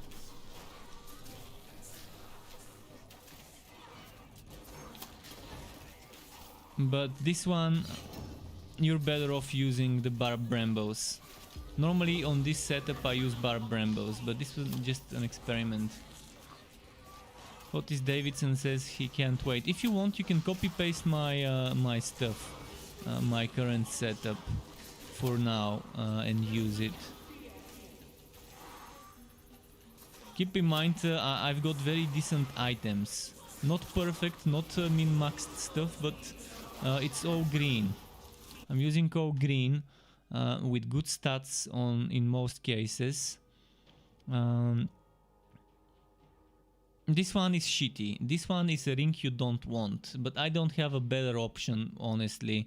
I don't have a better option with crit chance and cooldown reduction and health regeneration. If I had, I would use it. See, this one is cooldown, crit chance, health regeneration, but it's again dodge chance. And it's just a weaker version of the other one. And the only bonus of that one is it gives me 11,000 HP. But it doesn't give me crit damage. And it doesn't give me enough crit chance. Another thing that I might be able to equip there. See, it's super difficult to get rings, to get good rings that give you crit chance and cooldown reduction. Especially cooldown reduction, it's super important. For some builds. Keep in mind I'm also 723 legend rank, which does make things easier, having all that.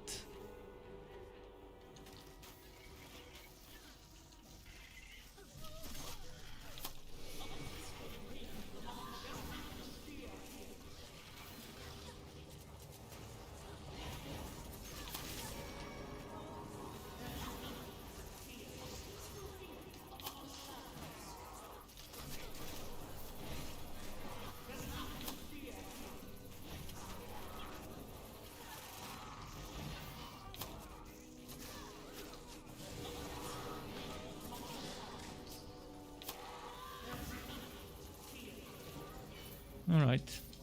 Actually, I can go for the boss fight now.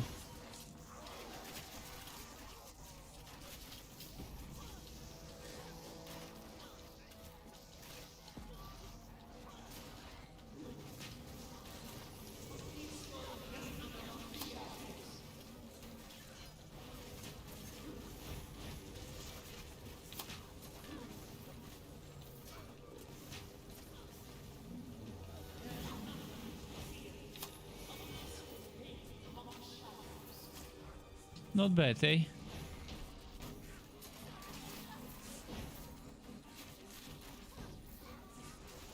So this cooldown decrease is actually what I didn't know is this good. And yeah, it really is good. Having so much cooldown decrease on this hero really opens up a lot of possibilities. So maybe they actually did it. Maybe they made the lesser not be the weakest link anymore. I'm gonna wait and see. So basically, let's try and quickly redo this build. For Chaos 8 she's fine, and Chaos 8 is good enough to farm. So if I go to my regular setup, which is Barbed Brambos, and I do the poison version,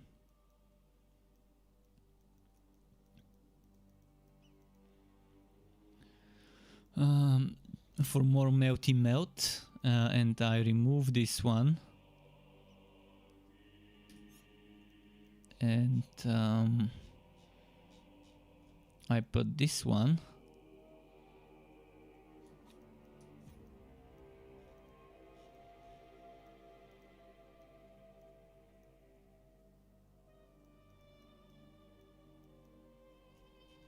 How's my god skills right now? This is my god skills.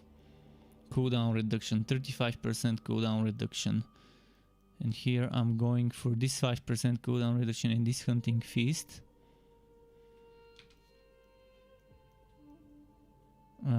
This one gives me damage reduction and I'm gonna keep it. Master of Poison, poison damage and duration increased.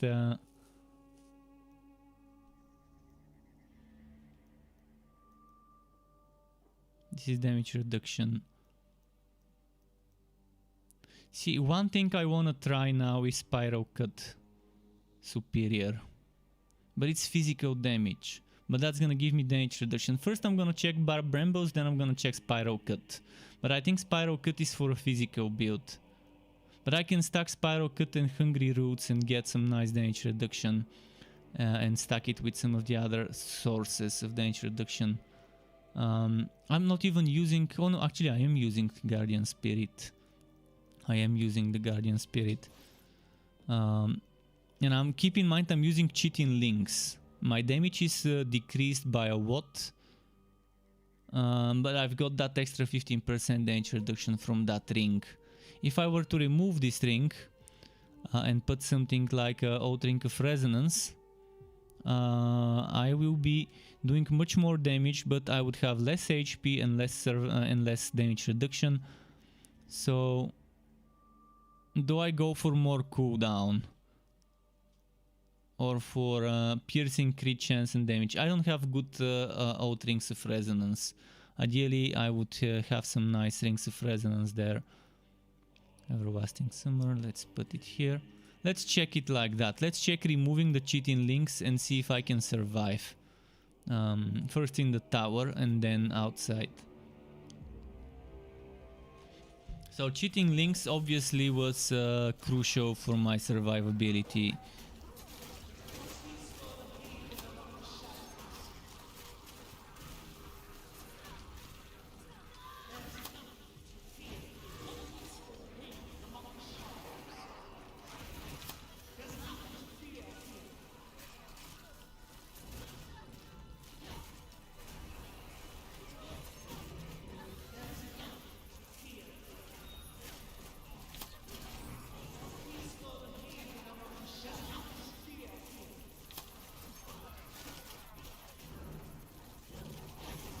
Wait, what's healing it? Never mind, no longer getting healed.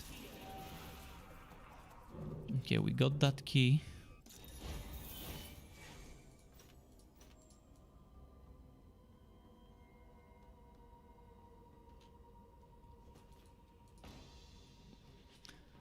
Okay, time for a upgraded relic hunt. Again, I'm gonna do corn. Just benchmarking on the same settings.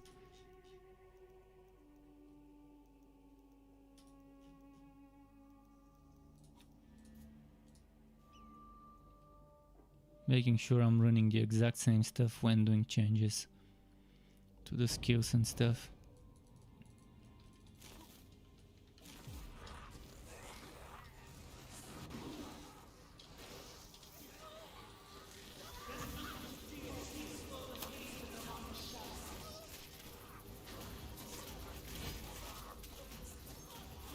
Basically trying to stand in one place and face tank.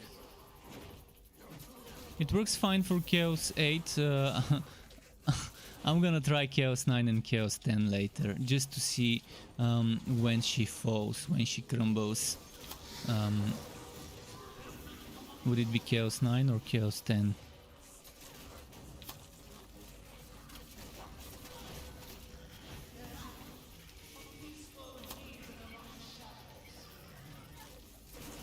This extra cooldown is just amazing, and look at my cooldown right now. 71.3%, the limit is 80%, you can't get more than 80. And that's why I'm actually spamming so much. Because, yeah, stacking cooldowns. That's what you want. Zombs, was that Zombs? No, I need to check the notification. Oh yeah, Pavel Golikov. Pavel Golikov or Gulikov. Thank you very much, Pavel, for the YouTube sub. Welcome to the Struck Club to you. Really appreciate it. But yeah, I'm almost capping my cooldown reduction, to be honest, with this setup. And this is why I can spam those blades so much and why I can use my god skills and everything else. But if you wanna play a build with the Queen's set, cooldowns are your best friend. Cooldown reduction is your best friend, maybe let's call it like that.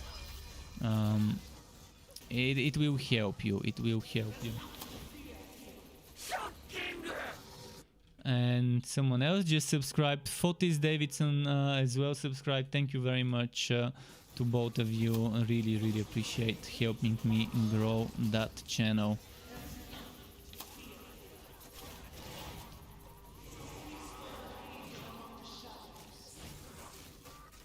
I was waiting for the moment to come where I'm gonna do this that I'm doing today.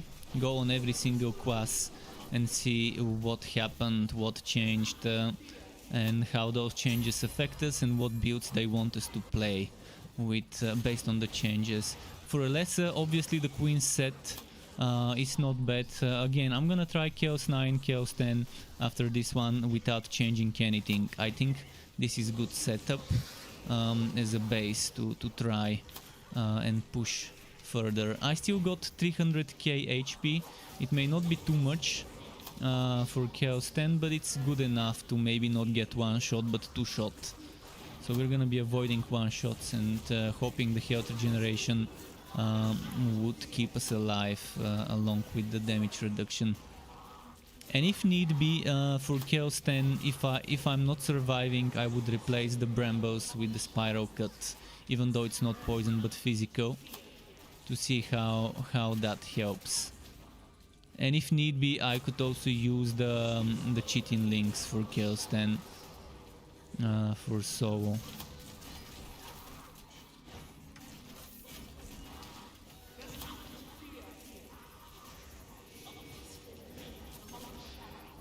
Alright, let's do that.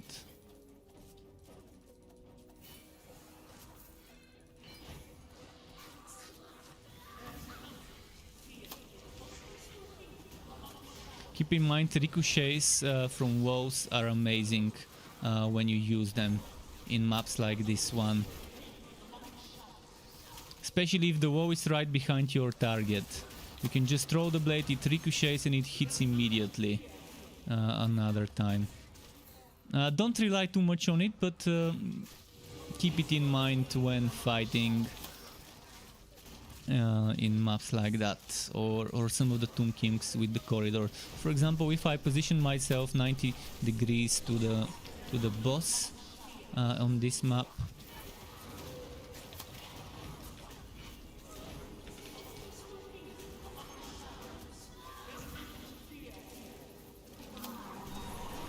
Okay. If you position yourself exactly 90 degrees, it's gonna bounce and come back the same way it came.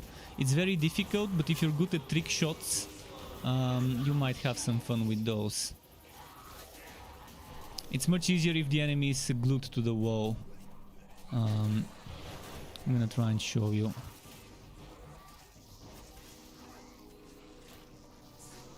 See, those are glued to the wall, and I shoot the blade and it bounces back from the wall and hits them. And basically, you can even try and do something like... I'm not sure if I can show you. I guess I won't be able to show you exactly what I mean. But you see, in Tomb Kings, it's very easy to do the bounce back stack without it moving to the side. Also on places like this, if you throw it in the right angle, you can see how it's bouncing back and forth, hitting the same enemy multiple times. But don't rely too much on it. It's not your major source of DPS. Oh, okay, we got some stuff.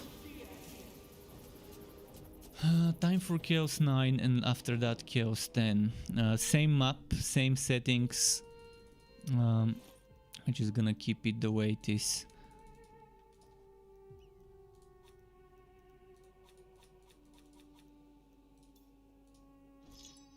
Eclipse Talisman.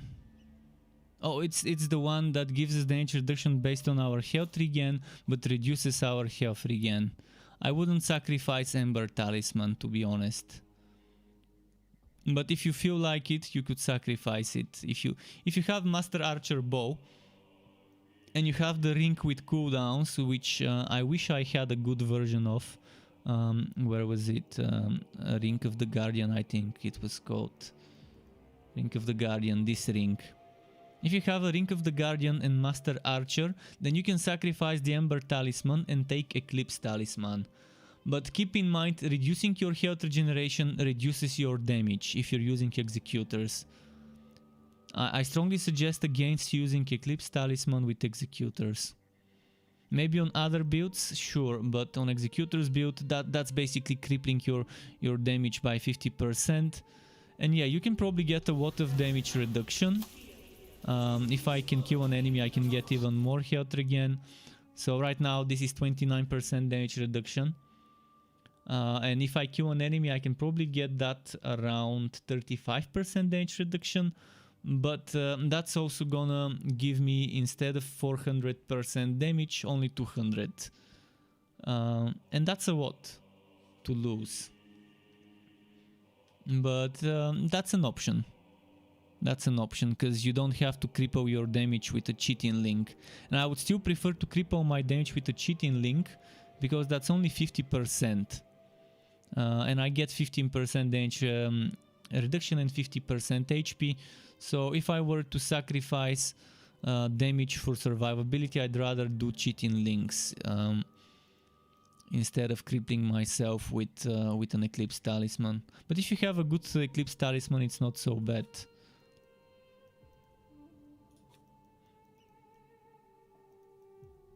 Alright, what else have I got ring-wise? I really need a good Ring of the Guardian with crit chance and cooldown reduction. It just doesn't want to drop for me. See, this one has cooldown but not crit chance. So Deadly Tips, okay. Eternity Tassets, okay. And Eternity Gauntlets. Alright, let's go to Chaos 9 now. Or should we just jump straight to Chaos 10? I guess straight to Chaos 10.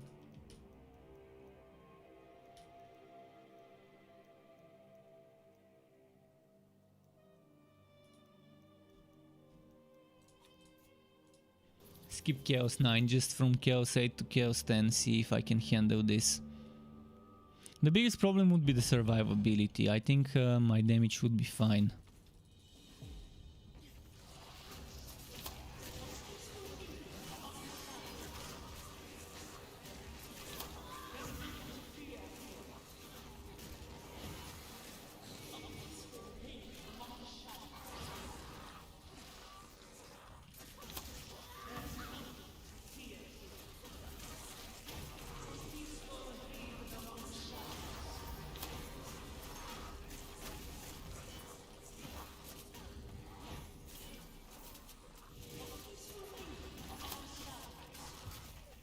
Come on, come on.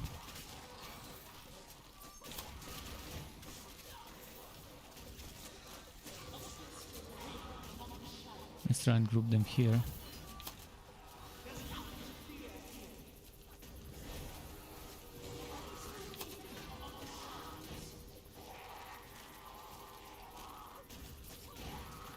And keep in mind, I'm not even going for damage over time in this build. I'm going for direct damage with Spinning Blade instead of damage over time with Barbed Brambles and Winds of Fisher.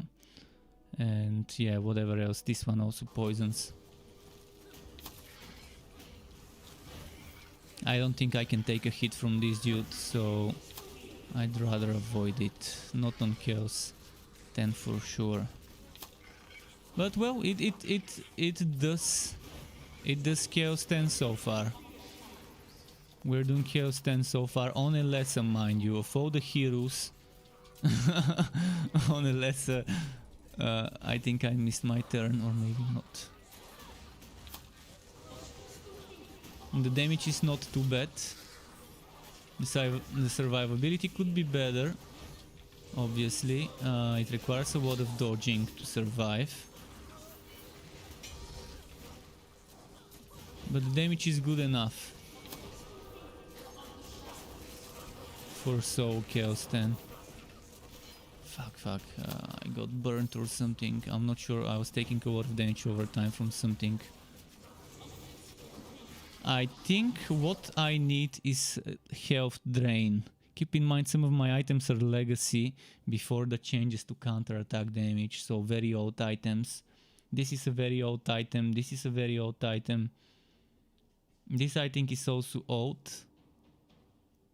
This is an old item before the changes to counter-attack. This one. So basically almost 100% of my items here are old. I think the only new item is this one. So those items are probably from December.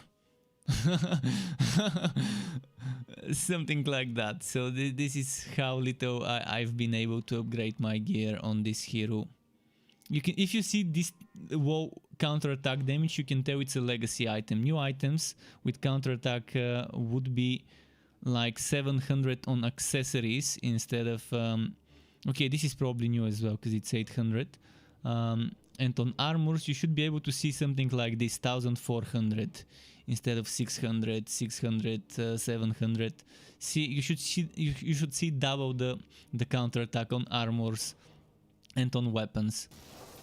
It's an easy way to tell if an item is an old item or not. But this is not a counter-attack build, so I don't really mind it.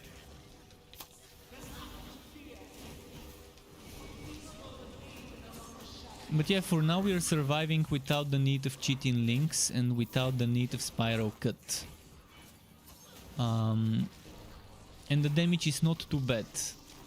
If I were to switch to cheating links, my damage probably won't be good enough for sewing. It would be just a swag. Spiral cut on the other hand won't affect my damage too much, but it would also give me damage reduction, and let's check it.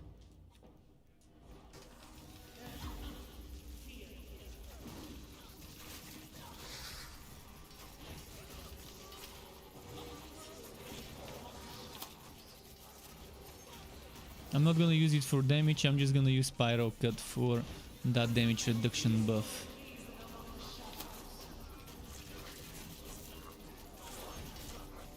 I think for Chaos 10 it's better to be safe and use Spiral Cut. It also heals you, because I've set up my legend skills to heal me when I use energy cost skills, which Spiral Cut is one of.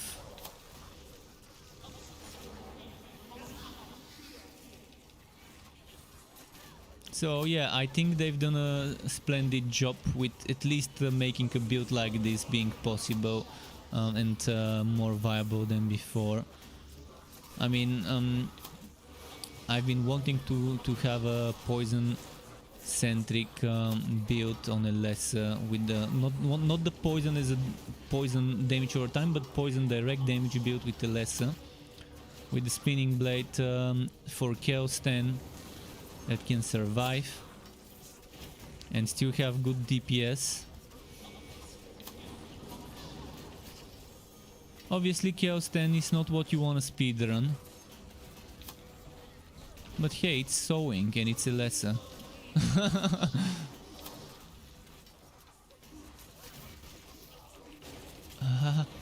Survive, survive, survive, survive. They still haven't fixed the bug where you're picking up your blade in the air and it disappears. Well, it was about time to die. This guy, huge counter to any build. This guy is super overpowered, the one with the fire breath. He just does a lot more damage than it needs to. By the way, I'm not using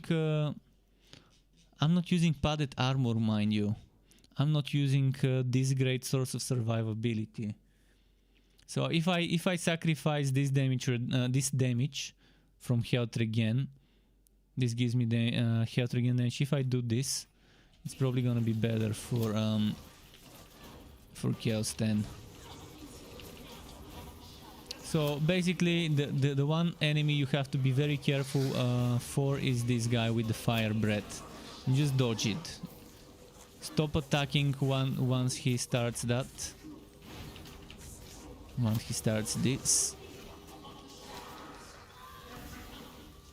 It's just overpowered. Even on Bragi and on the other heroes I had problems with this dude.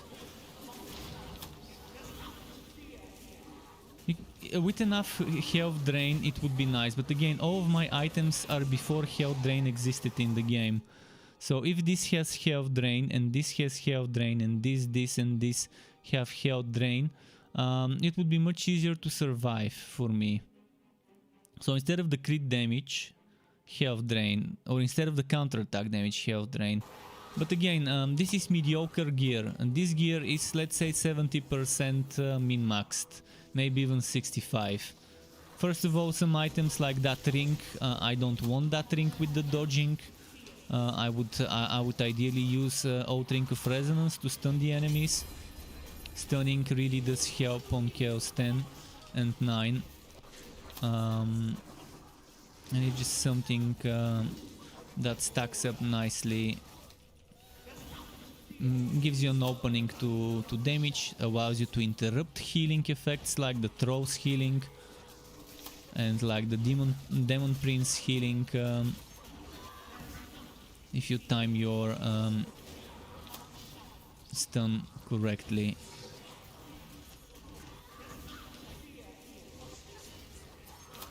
So yeah, cooldowns being decreased, this is the big game changer for Alessa. I guess that's all it needed to make her Chaos 10 viable, just to reduce all her cooldowns. And to give her Spiral Cut some damage reduction. Obviously this one was a long run, and I could have ended it long ago if I didn't stop for every single champion group. But we're talking Chaos 10 here, so...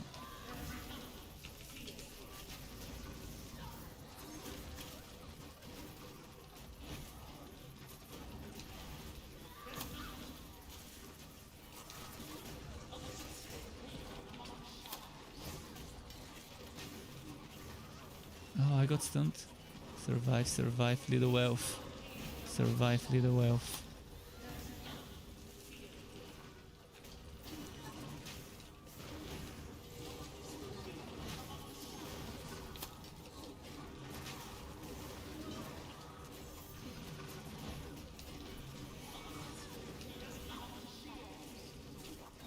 Well,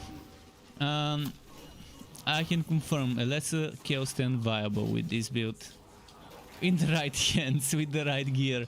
So you can't expect to do it with just red items, and you have to be good at dodging, at moving, at positioning yourself, at using your skills in the right time, at the right angle. But it's doable. That's all I've wanted for her.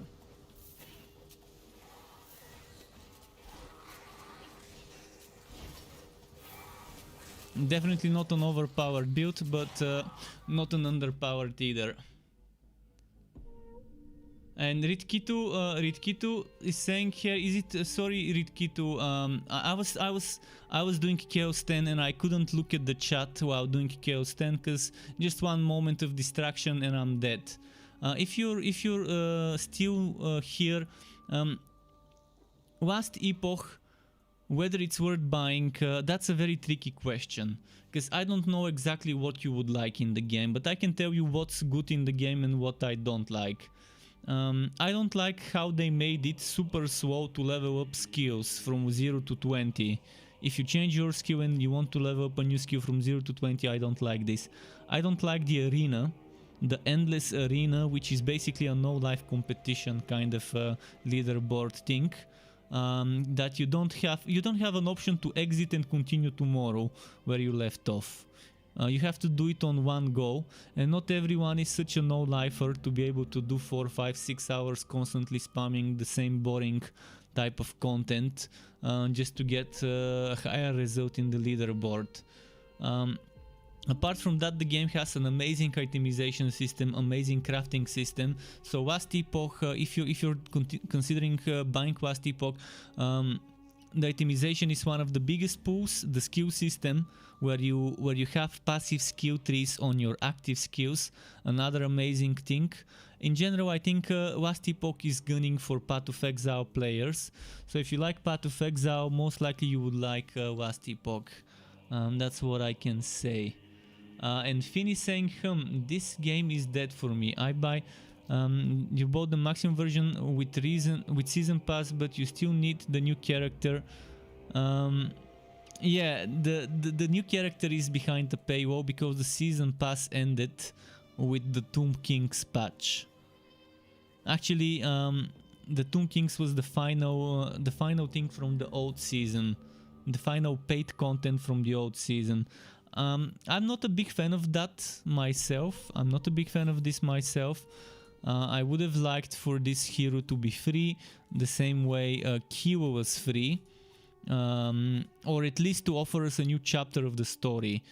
For example, it makes no sense for Kiwa to be free of charge as a new hero and to give you a new chapter of the story, but for Jurgen to just have a new hero without a new chapter of the story and to have to pay for it.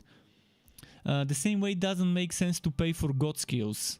I would have preferred paying for Kiwa and not paying for the god skills. So if you want to play Kiwa, sure, buy her. If you don't want to play her, don't buy her. But if you want to buy if you want to play with the second god skills, you shouldn't charge your players. It's already too late. If I were the game developer and publisher, I would have done the god skills as a free DLC, and I would have done Kiwa as a paid DLC with the forges. But again, I'm not a developer, I'm not a publisher, so I'm not the one deciding those things. I'm just a streamer and I can give you my own opinion about those things, but maybe some people think differently. Alright, let's try the summons now. Let's see how the summoner build feels. Should I go executors or should I go... Where's my summoner? Okay, deadly tips. This is my deadly tips. And just the tips. Just the tips. So let's see how bad the summoner build is. Someone mentioned this got nerfed.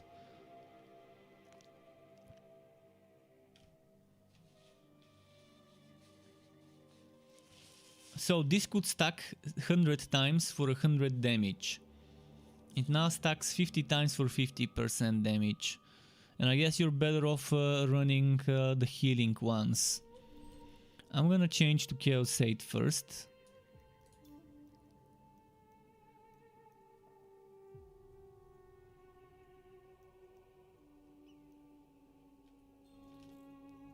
Shin says, yeah, you got the point. I'm gonna try and find... You're trying to find a new RPG for PS4 and 5.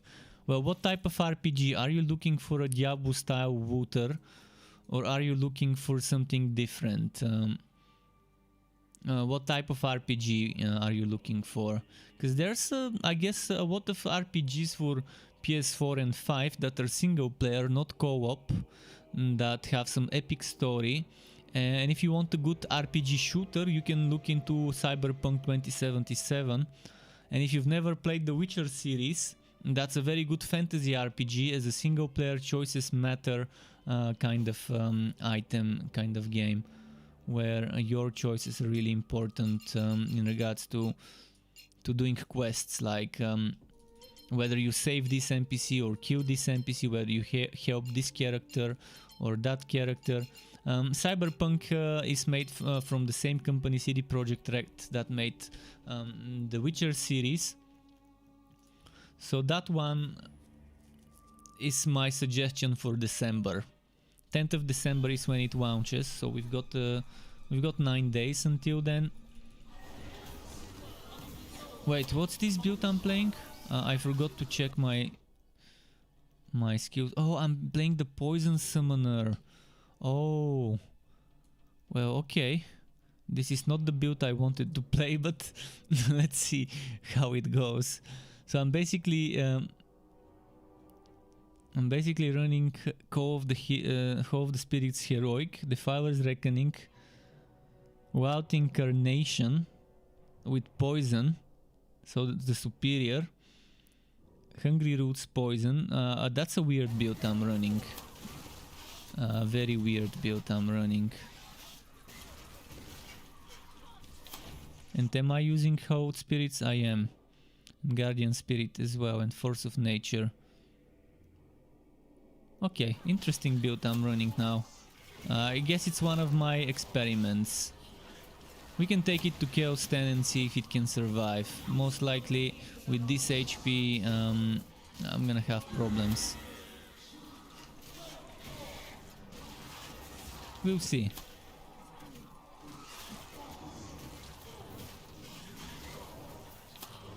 And I'm using Ring of Resonance here. What's this Ring of Resonance? Crit chance, armor. Oh, I should have been using this ring on my other build. Or maybe actually was using it. Actually used it.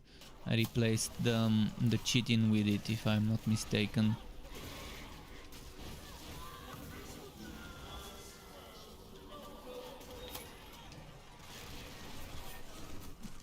So yet another weird build that's not on my website. By the way, if anyone wants the build I was playing earlier, let me know and I'm gonna show you the skills. So I'm gonna quickly show you for a few seconds the previous build that I did Chaos 10 with this build. Was that it? No, that's not it. It was this build. So this is what I had for Chaos 10. I put padded armor. For Chaos 10. Before Chaos 10 I was running Hunting Feast. But this is very unreliable for Chaos 10 because it keeps you in one place. So it's not that great for Chaos 10. That's why padded armor is probably better and more survivability instead of more damage and HP again. So you can see here I put Spiral Cut instead of Barbed Brambles, and the god skills look like this. Stopping for this cooldown reduction, stopping for the Blessing of the Forest Superior, and taking this cooldown reduction and damage here. And then on this side we are stopping at Hunting Feast, grabbing some cooldown on the way. If you want more cooldown, there are ways to get some, but yeah, I think that's a very optimal setup with 35% cooldown reduction from the god skills. So this is what I was running for Chaos 10, and we did it. I mean, if I'm doing Chaos 10 with the build, it's good enough for me to call it viable. I only died once, and that's just because I'm slow at dodging. It's obviously not a face tank situation with those overpowered fire breath knights, whatever they're called. Okay, time for Chaos 8 test of this build. Then I'm gonna try probably Chaos 10 for that build too. and see if I need to rework it. So this is not my typical summoner build, it's the poison summoner build. And this build was not really good before, maybe now it's better.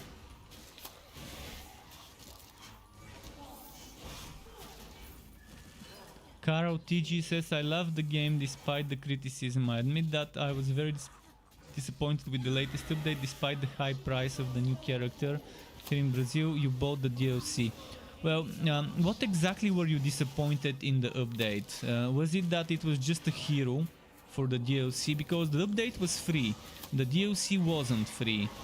So you could just ignore the new hero and just get the new update.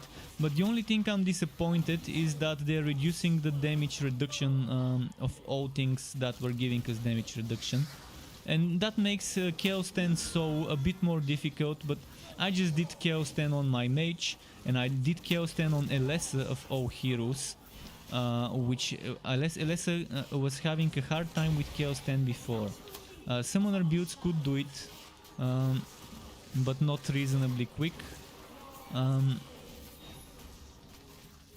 Yeah, I've been testing certain heroes today to see how it goes, and it's not that bad. You just need to play a little different. You need to be less glass cannon, or if you're playing glass cannon, you need to go all in on the damage, because everything's getting stronger damage wise and weaker survivability wise. And Alessia is getting a huge increase in her cooldown, decrease in her cooldowns, increase in the cooldown reduction, I guess, maybe we can say. So yeah, there are certain things that seem fine.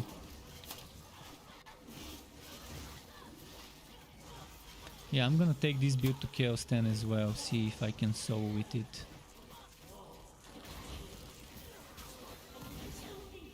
So far it seems good. In fact, I'm surprised. I'm surprised of all the things I can do today with some of my old experimental builds. I just took whatever build was left whilst I played this set without changing it much, and it seems to work.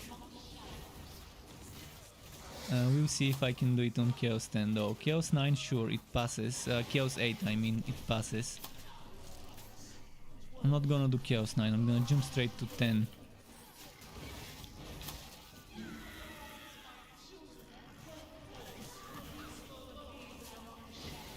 I think there's invisible patch notes.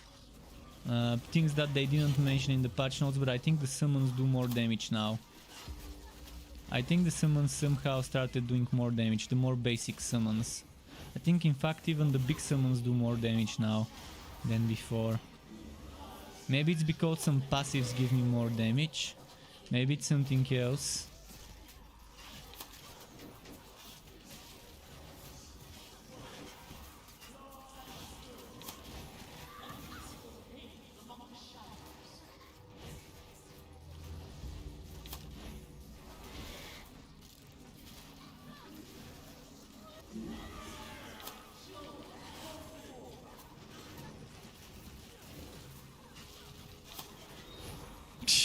They just melted the boss. They just melted the boss. Okay, I guess we've got something interesting with this setup too. I mean, I had those builds prepared for when they patch Alessa, make her stronger, and I think good thing I didn't touch those builds for a while. I let them rest there until the patch comes, and yeah. Two out of 2 builds I've tested now from my old ones were fine. The other build I was testing, obviously, I needed to replace the reflex shot, because reflex shot was just not worth it for Chaos 10 or Chaos 8 damage wise. But Spiral Cut definitely helps. In fact, I'm probably gonna use Spiral Cut for this build as well. Maybe instead of and there's not much I can remove. I need this, this and this.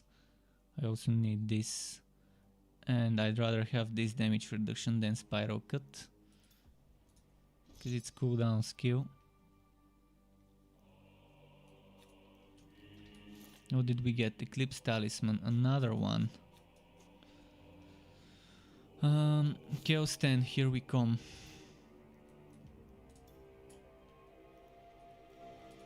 I love doing this type of thing when I'm ready to test some things after a patch. When I'm done with the new hero and I'm ready to go back to the other ones to see what we've got different and what builds work, what builds don't. I'm probably gonna get my ass kicked because I'm pretty squishy, which means I'm probably gonna need no dualist chain reaction. This one, what's pallet armor? I'm probably gonna need pallet armor. So if I think I need pallet armor, the thing I'm gonna remove would be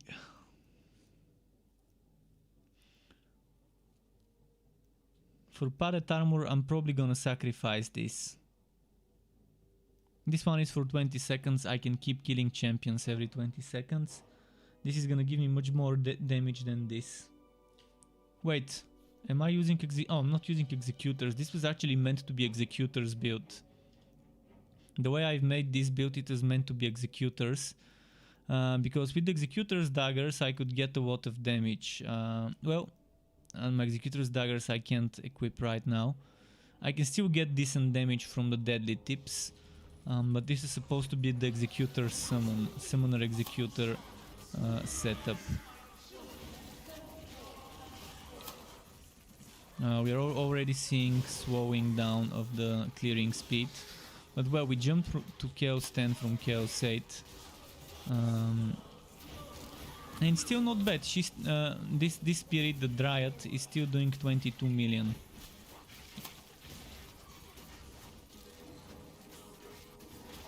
Wow, and I jumped right into the explosion. See, this is not the build being bad, it's just me being the terrible player, jumping into an exploding corpse. Obviously I'm gonna get one shot on Chaosbane.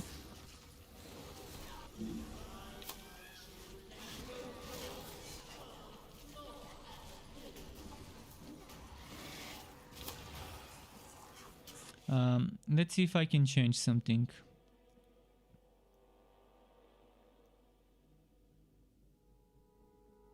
I say let's change this and this. This is poison.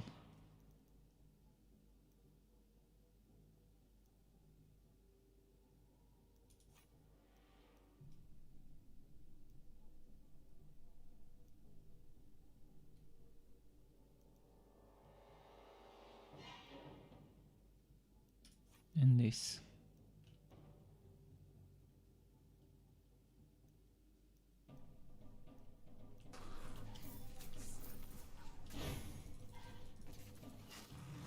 This poison has a chance to proc.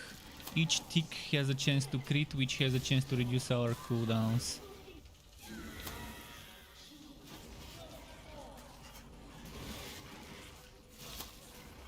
So the summons are not doing that much damage, but they're doing damage. You can see reasonably quickly killing the champions. I mean, obviously I would want to kill them twice as fast, but it's Chaosbane after all and I'm sowing, so...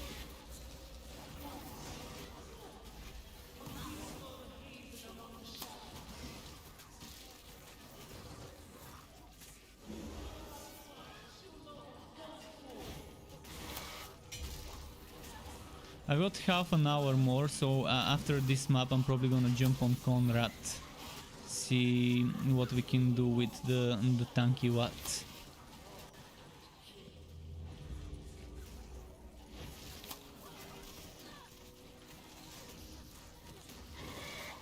Or maybe Kiwa. Let's jump on Kiwa next. Conrad, I wonder if I can squeeze both Kiwa and Conrad within that half an hour.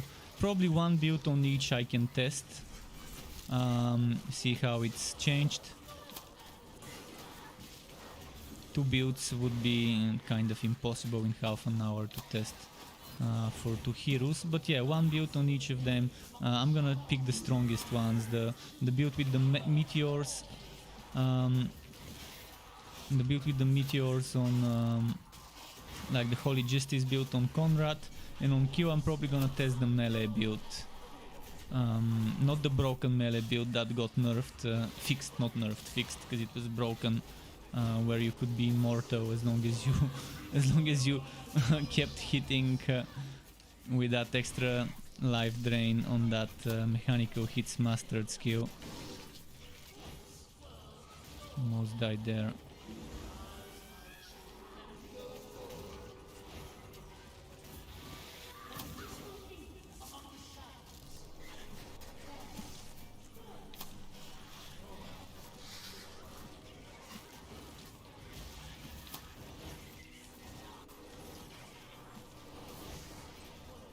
So the bosses would be a bit difficult on this build, unless I can get all my pets to attack the same target, and that's not really easy to get all of them to attack the same target.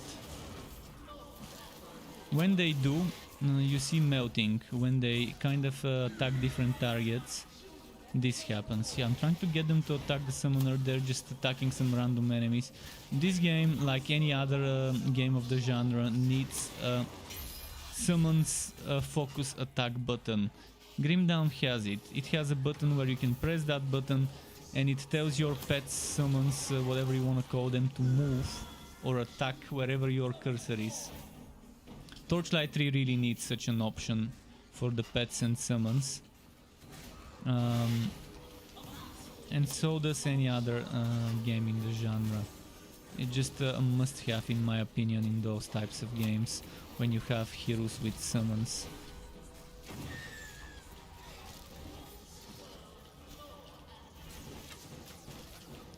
I don't have health drain, by the way. If I had health drain, this would be so much easier to play, but again, most of my items are very outdated from December, so they're like 1-year-old items, and back then we didn't have health drain in the game as a stat.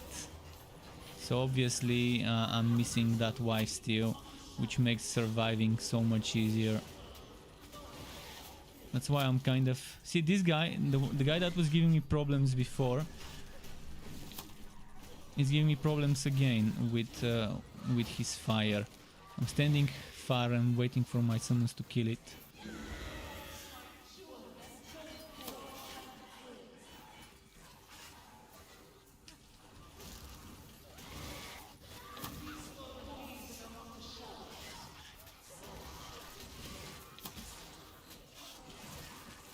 I'm wondering how many times I'm gonna die on the big boss.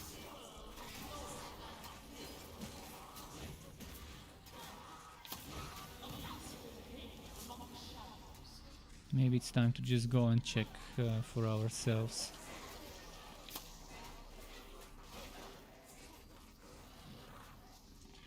No, it's this guy, shit. I gotta be extra careful, because one hit and I'm dead from that guy. I'm not even sure what hit me. I was definitely not hit by the boss. So whatever hit me for a lot of damage.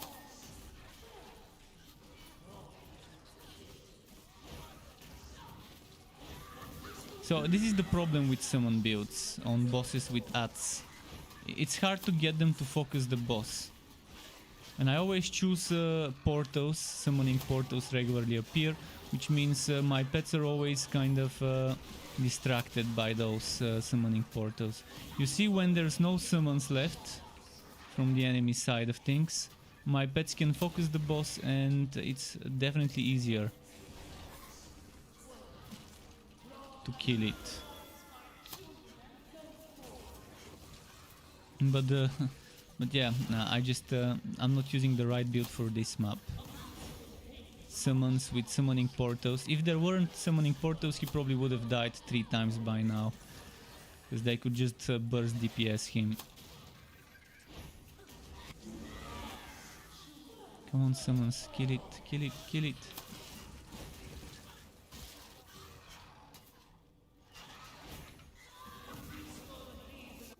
Oh,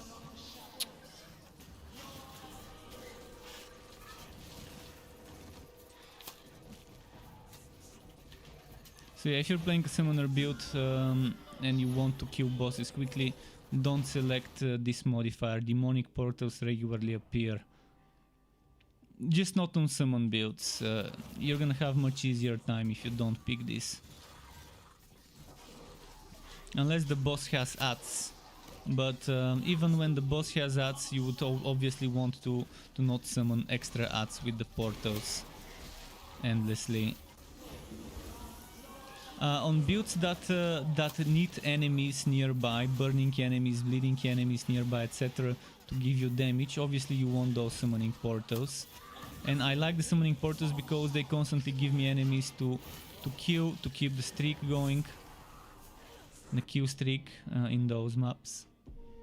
But I guess for summoner builds it's not the great choice. So yeah, 2 builds that can do Chaos 10. Elessa has been transformed finally into something, and those are not even meta setup builds. I can definitely play around with my items, with my skills, and make it stronger. This is not my typical summoner build. In fact, this was meant as an executor summoner build. It was meant to be played not with deadly tips, but with this dagger.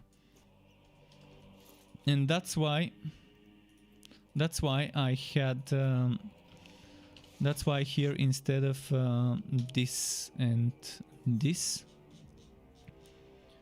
I had this and where did it go?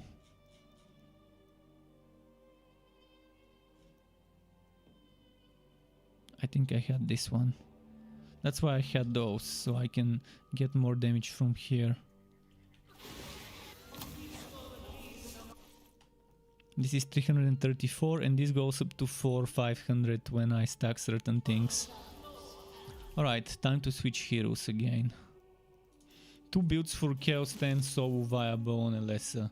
I'm just surprised.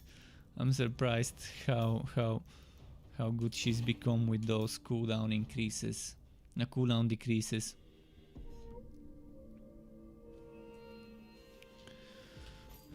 Keep in mind I have high legendary ranks, so you're not gonna have as much legend ranks when you're a new player. So you're gonna have a harder time, and Chaos 10 won't be achievable easy for you.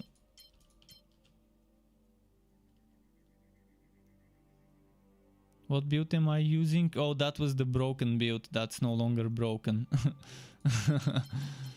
The build with, where is it? Mechanical hits mastered.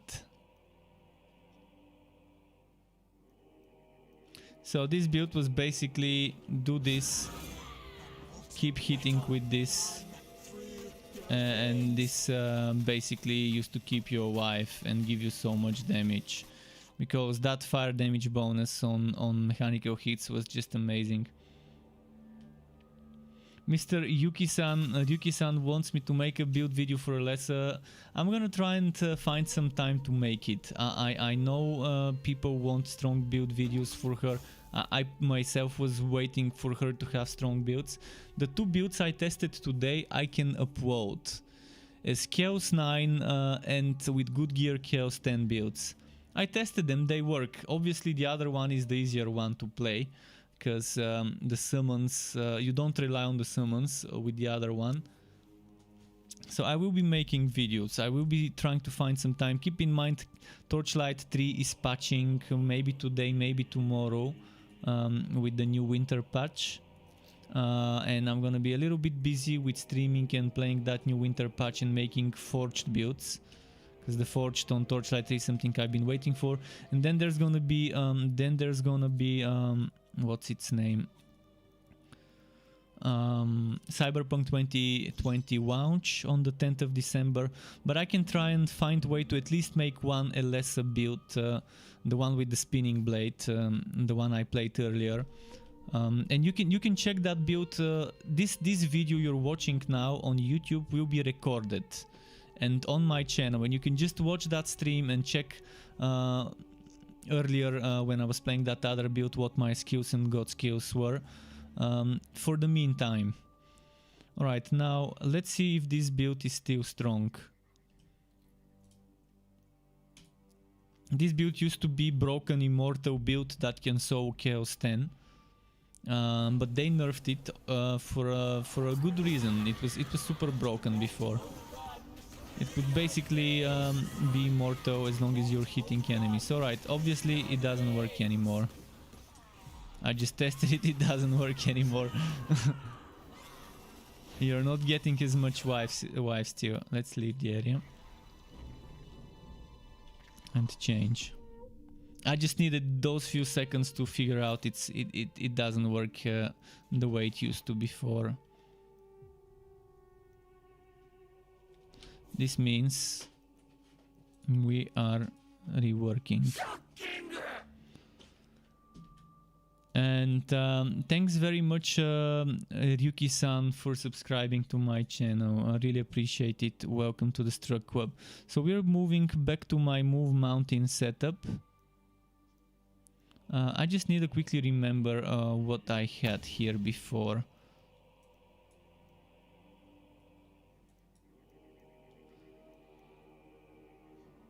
I'm probably gonna have to look at my website to remember what my build was before. Just a moment. The build I'm looking for is the Anvil Striker, the latest Anvil Striker.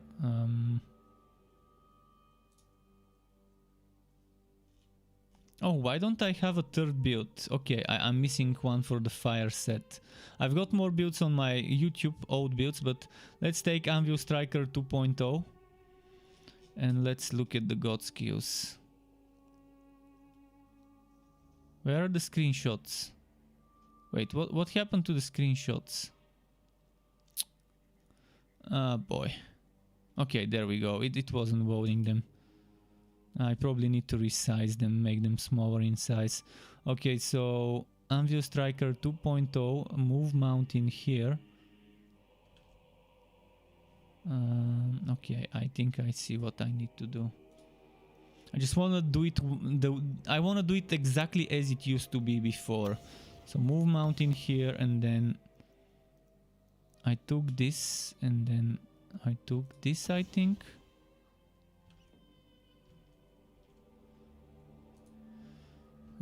This one was over here, this one was all the way to here for the bonus damage to champions,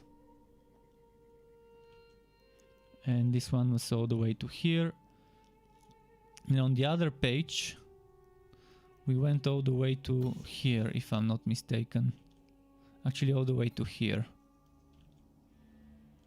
And those 2 points here we didn't have, but I'm probably gonna keep them.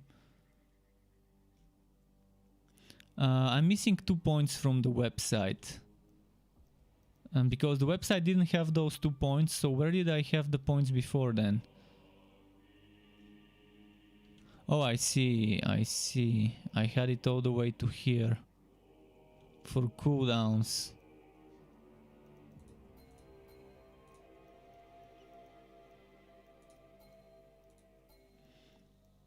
Damage to champions, damage to champions, or HP cooldown reduction. I'm gonna go for the cooldown reduction for now and just do it exactly as it was, and that's it. That's how it used to be. So I'm testing my build the way it used to be before. Skills. Let's copy paste the skills from my old setup as well. This one I had mastered, but I probably don't need mastered. Maybe just for the damage reduction we can keep mastered.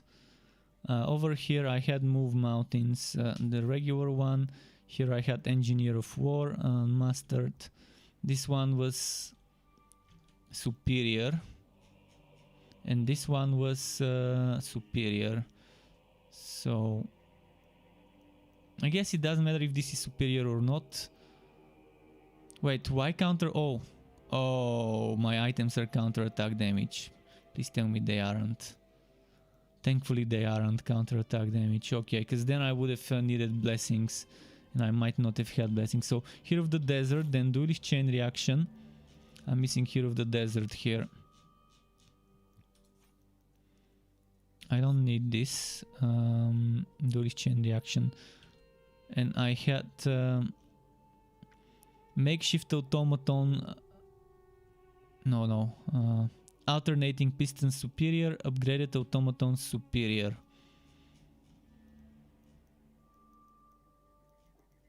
And mechanical hits. I don't think I even had mechanical hits.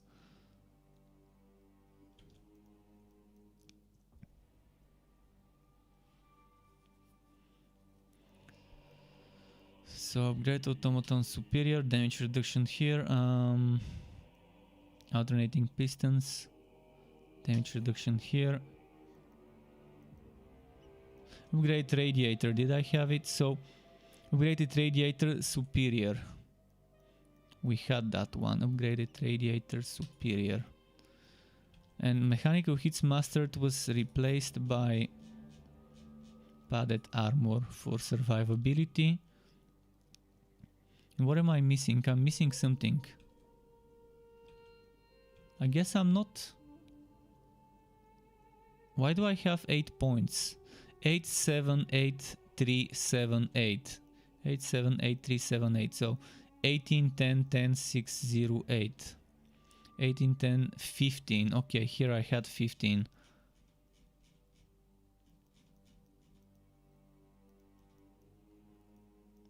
So I was using the fire turret.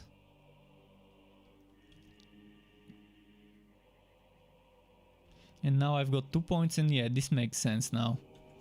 Okay, let's go in the tower. I wanna test if this can do so Chaos 10. First warm up in the tower on Chaos 8.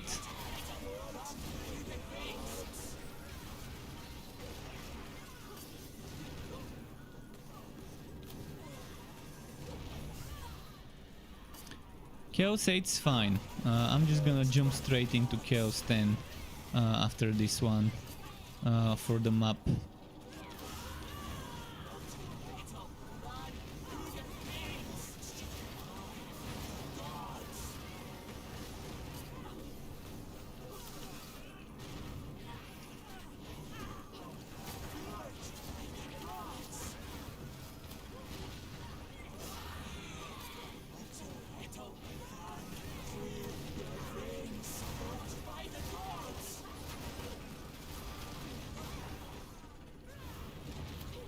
But yeah, this patch actually did a lot of decent changes. Yeah, everyone's becoming squishier, and they're forcing us to play Chaos 10 together instead of so. But it seems like we do have versions of builds for so Chaos 10. At least on the old heroes I've tested so far. There have been builds. Let's go Chaos 10 now. I'm not gonna even do a map on Chaos 8. Only got like 16 minutes. There probably won't be time for Conrad. Some other time. Conrad the what would have to wait.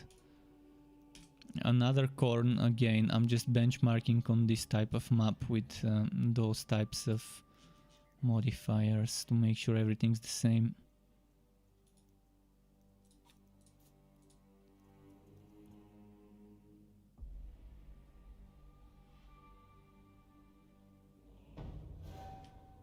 And Mr. Yuki-san says, cheers then you for your effort, man.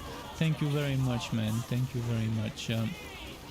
I'm doing my best to try and find time for all the games. I do content for Torchlight 3, Chaosbane, and recently Godfall, and wow, okay, I'm getting correct here. Recently Godfall and soon Cyberpunk. I mean, every now and then I do other games.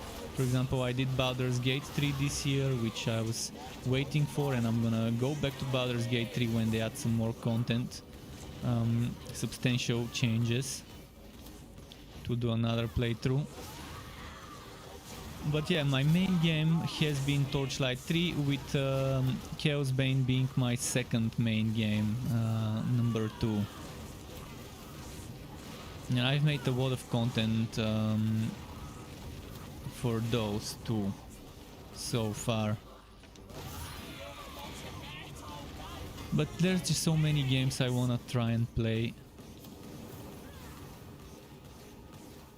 Okay, so Chaos 10 is doable, you just gotta keep the streak going. Padded armor is the one thing that kind of gets lost. Okay, I shouldn't face tank everything. Ah, don't face tank everything.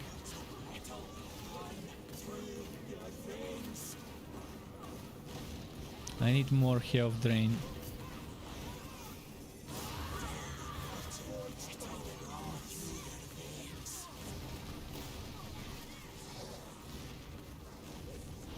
Okay, that's good enough for Chaos 10.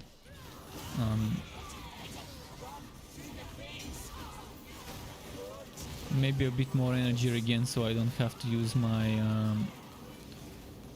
Wait!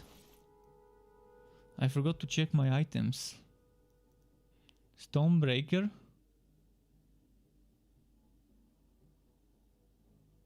This is not the item I want. I knew something was wrong.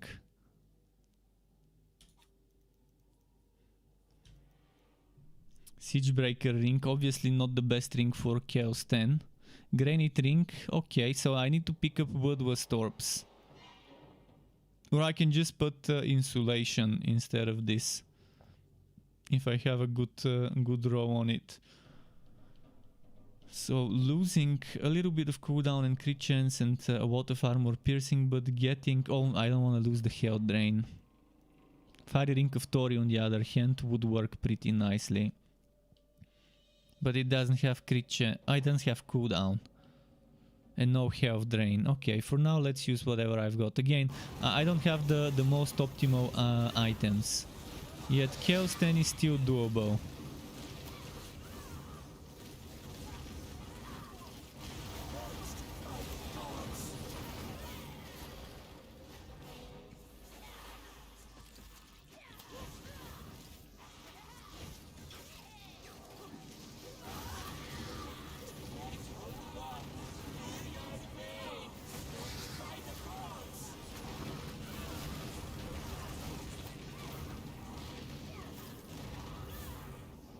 Not saying it's worth doing Chaos 10, honestly. Chaos 10, as I've always said, is only worth it if you want XP. If you want items, Chaos 8 and 9 are much better, you're gonna do them quicker, and you're only losing 300 wood quality per difficulty. And 300 wood quality when you're at 10, 11,000 is something you're barely gonna even notice as a difference. 600 as well, you're barely gonna notice the difference between Chaos 8 and 10 in regards to wood quality with that 600 when you're reaching numbers over 10k. But the XP, for example, Chaos 10 is 2480 XP, and I think Chaos 9 was 1200 or 1400. And I think Chaos 8 was 1000 XP bonus, something like that, I can't remember. So this is the one thing you're gonna notice.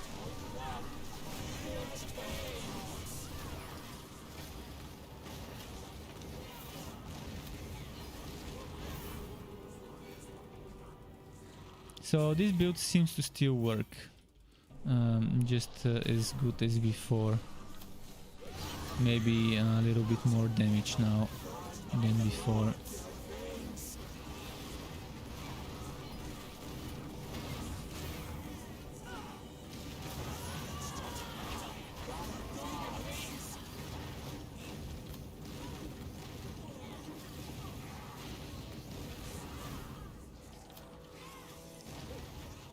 Okay, getting there. Almost got the third key. Once I get the third key, I can just rush to the boss. Fiery Ring of Tori would be perfect for that other slot instead of the Bloodlust Ring.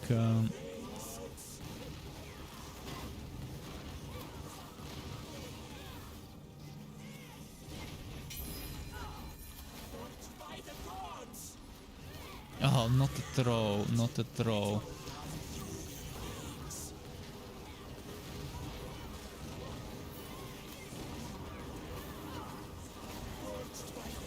And I use my God skill away from the throw.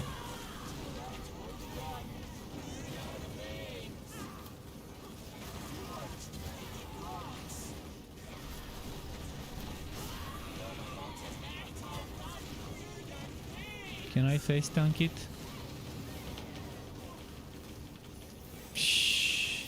I survived somehow. I survived. I was pumping my potion, it wasn't ready. It recharged in the last moment. I think my wife still kept me alive for those few seconds, for those 2 seconds or so. Okay. Health drain does help. How much is my health drain, by the way? 539. Not too much, but not a little number either. Anything above 500 is good though. Maybe anything above 400 is good.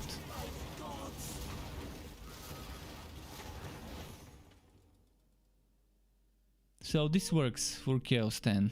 The same way it used to work before. I think the only thing I changed was padded armor, was not here before. Let me check again on my website what I had there before. Oh yeah, actually I did have padded armor, so the build is 1-to-1 exactly as it is in my website. Anvil Striker 2.0, and it's still good enough for sewing Chaosbane. Just it's not quick enough, so I still wouldn't take it so to Chaosbane, because it's only worth it for the XP, as I said, to sow Chaosbane. You're much better off running Chaos 9 and speedrunning it, and not having to worry too much about survivability and dodging hits as much. These are the god skills, and they're on the website on struckweb.xyz exactly as they were, and that's the skills exactly as they are on the website. And that's my legend ranks. Obviously, when I initially made the build, I didn't have as many legend ranks. I probably had like 600 when I made the build video, and the one on the website. Now I've got more, and now I can afford to have 100 power, 80 chance on 4 things. Legendary Rage would probably be the next step, because legendary healing works well if you use an energy consuming skill. Like heavy pounding, and it's not bad, but I'm not sure whether it really needs that healing. In any case, it's 10:23 PM. I don't have enough time to do Conrad, so it depends. Maybe tomorrow, if we don't get the patch for Torchlight 3 today, maybe tomorrow I can stream a little bit of Chaosbane, but I'll be expecting a delivery, so at one point in time I'm probably gonna have to have a small pause tomorrow, but I'm gonna do a little bit of extra Chaosbane tomorrow. Maybe I can make a build video for Alessa tomorrow in the day, so I don't stream during the day, but I make that video. So thanks everyone for watching. Keep it cool from me until next time, and goodbye.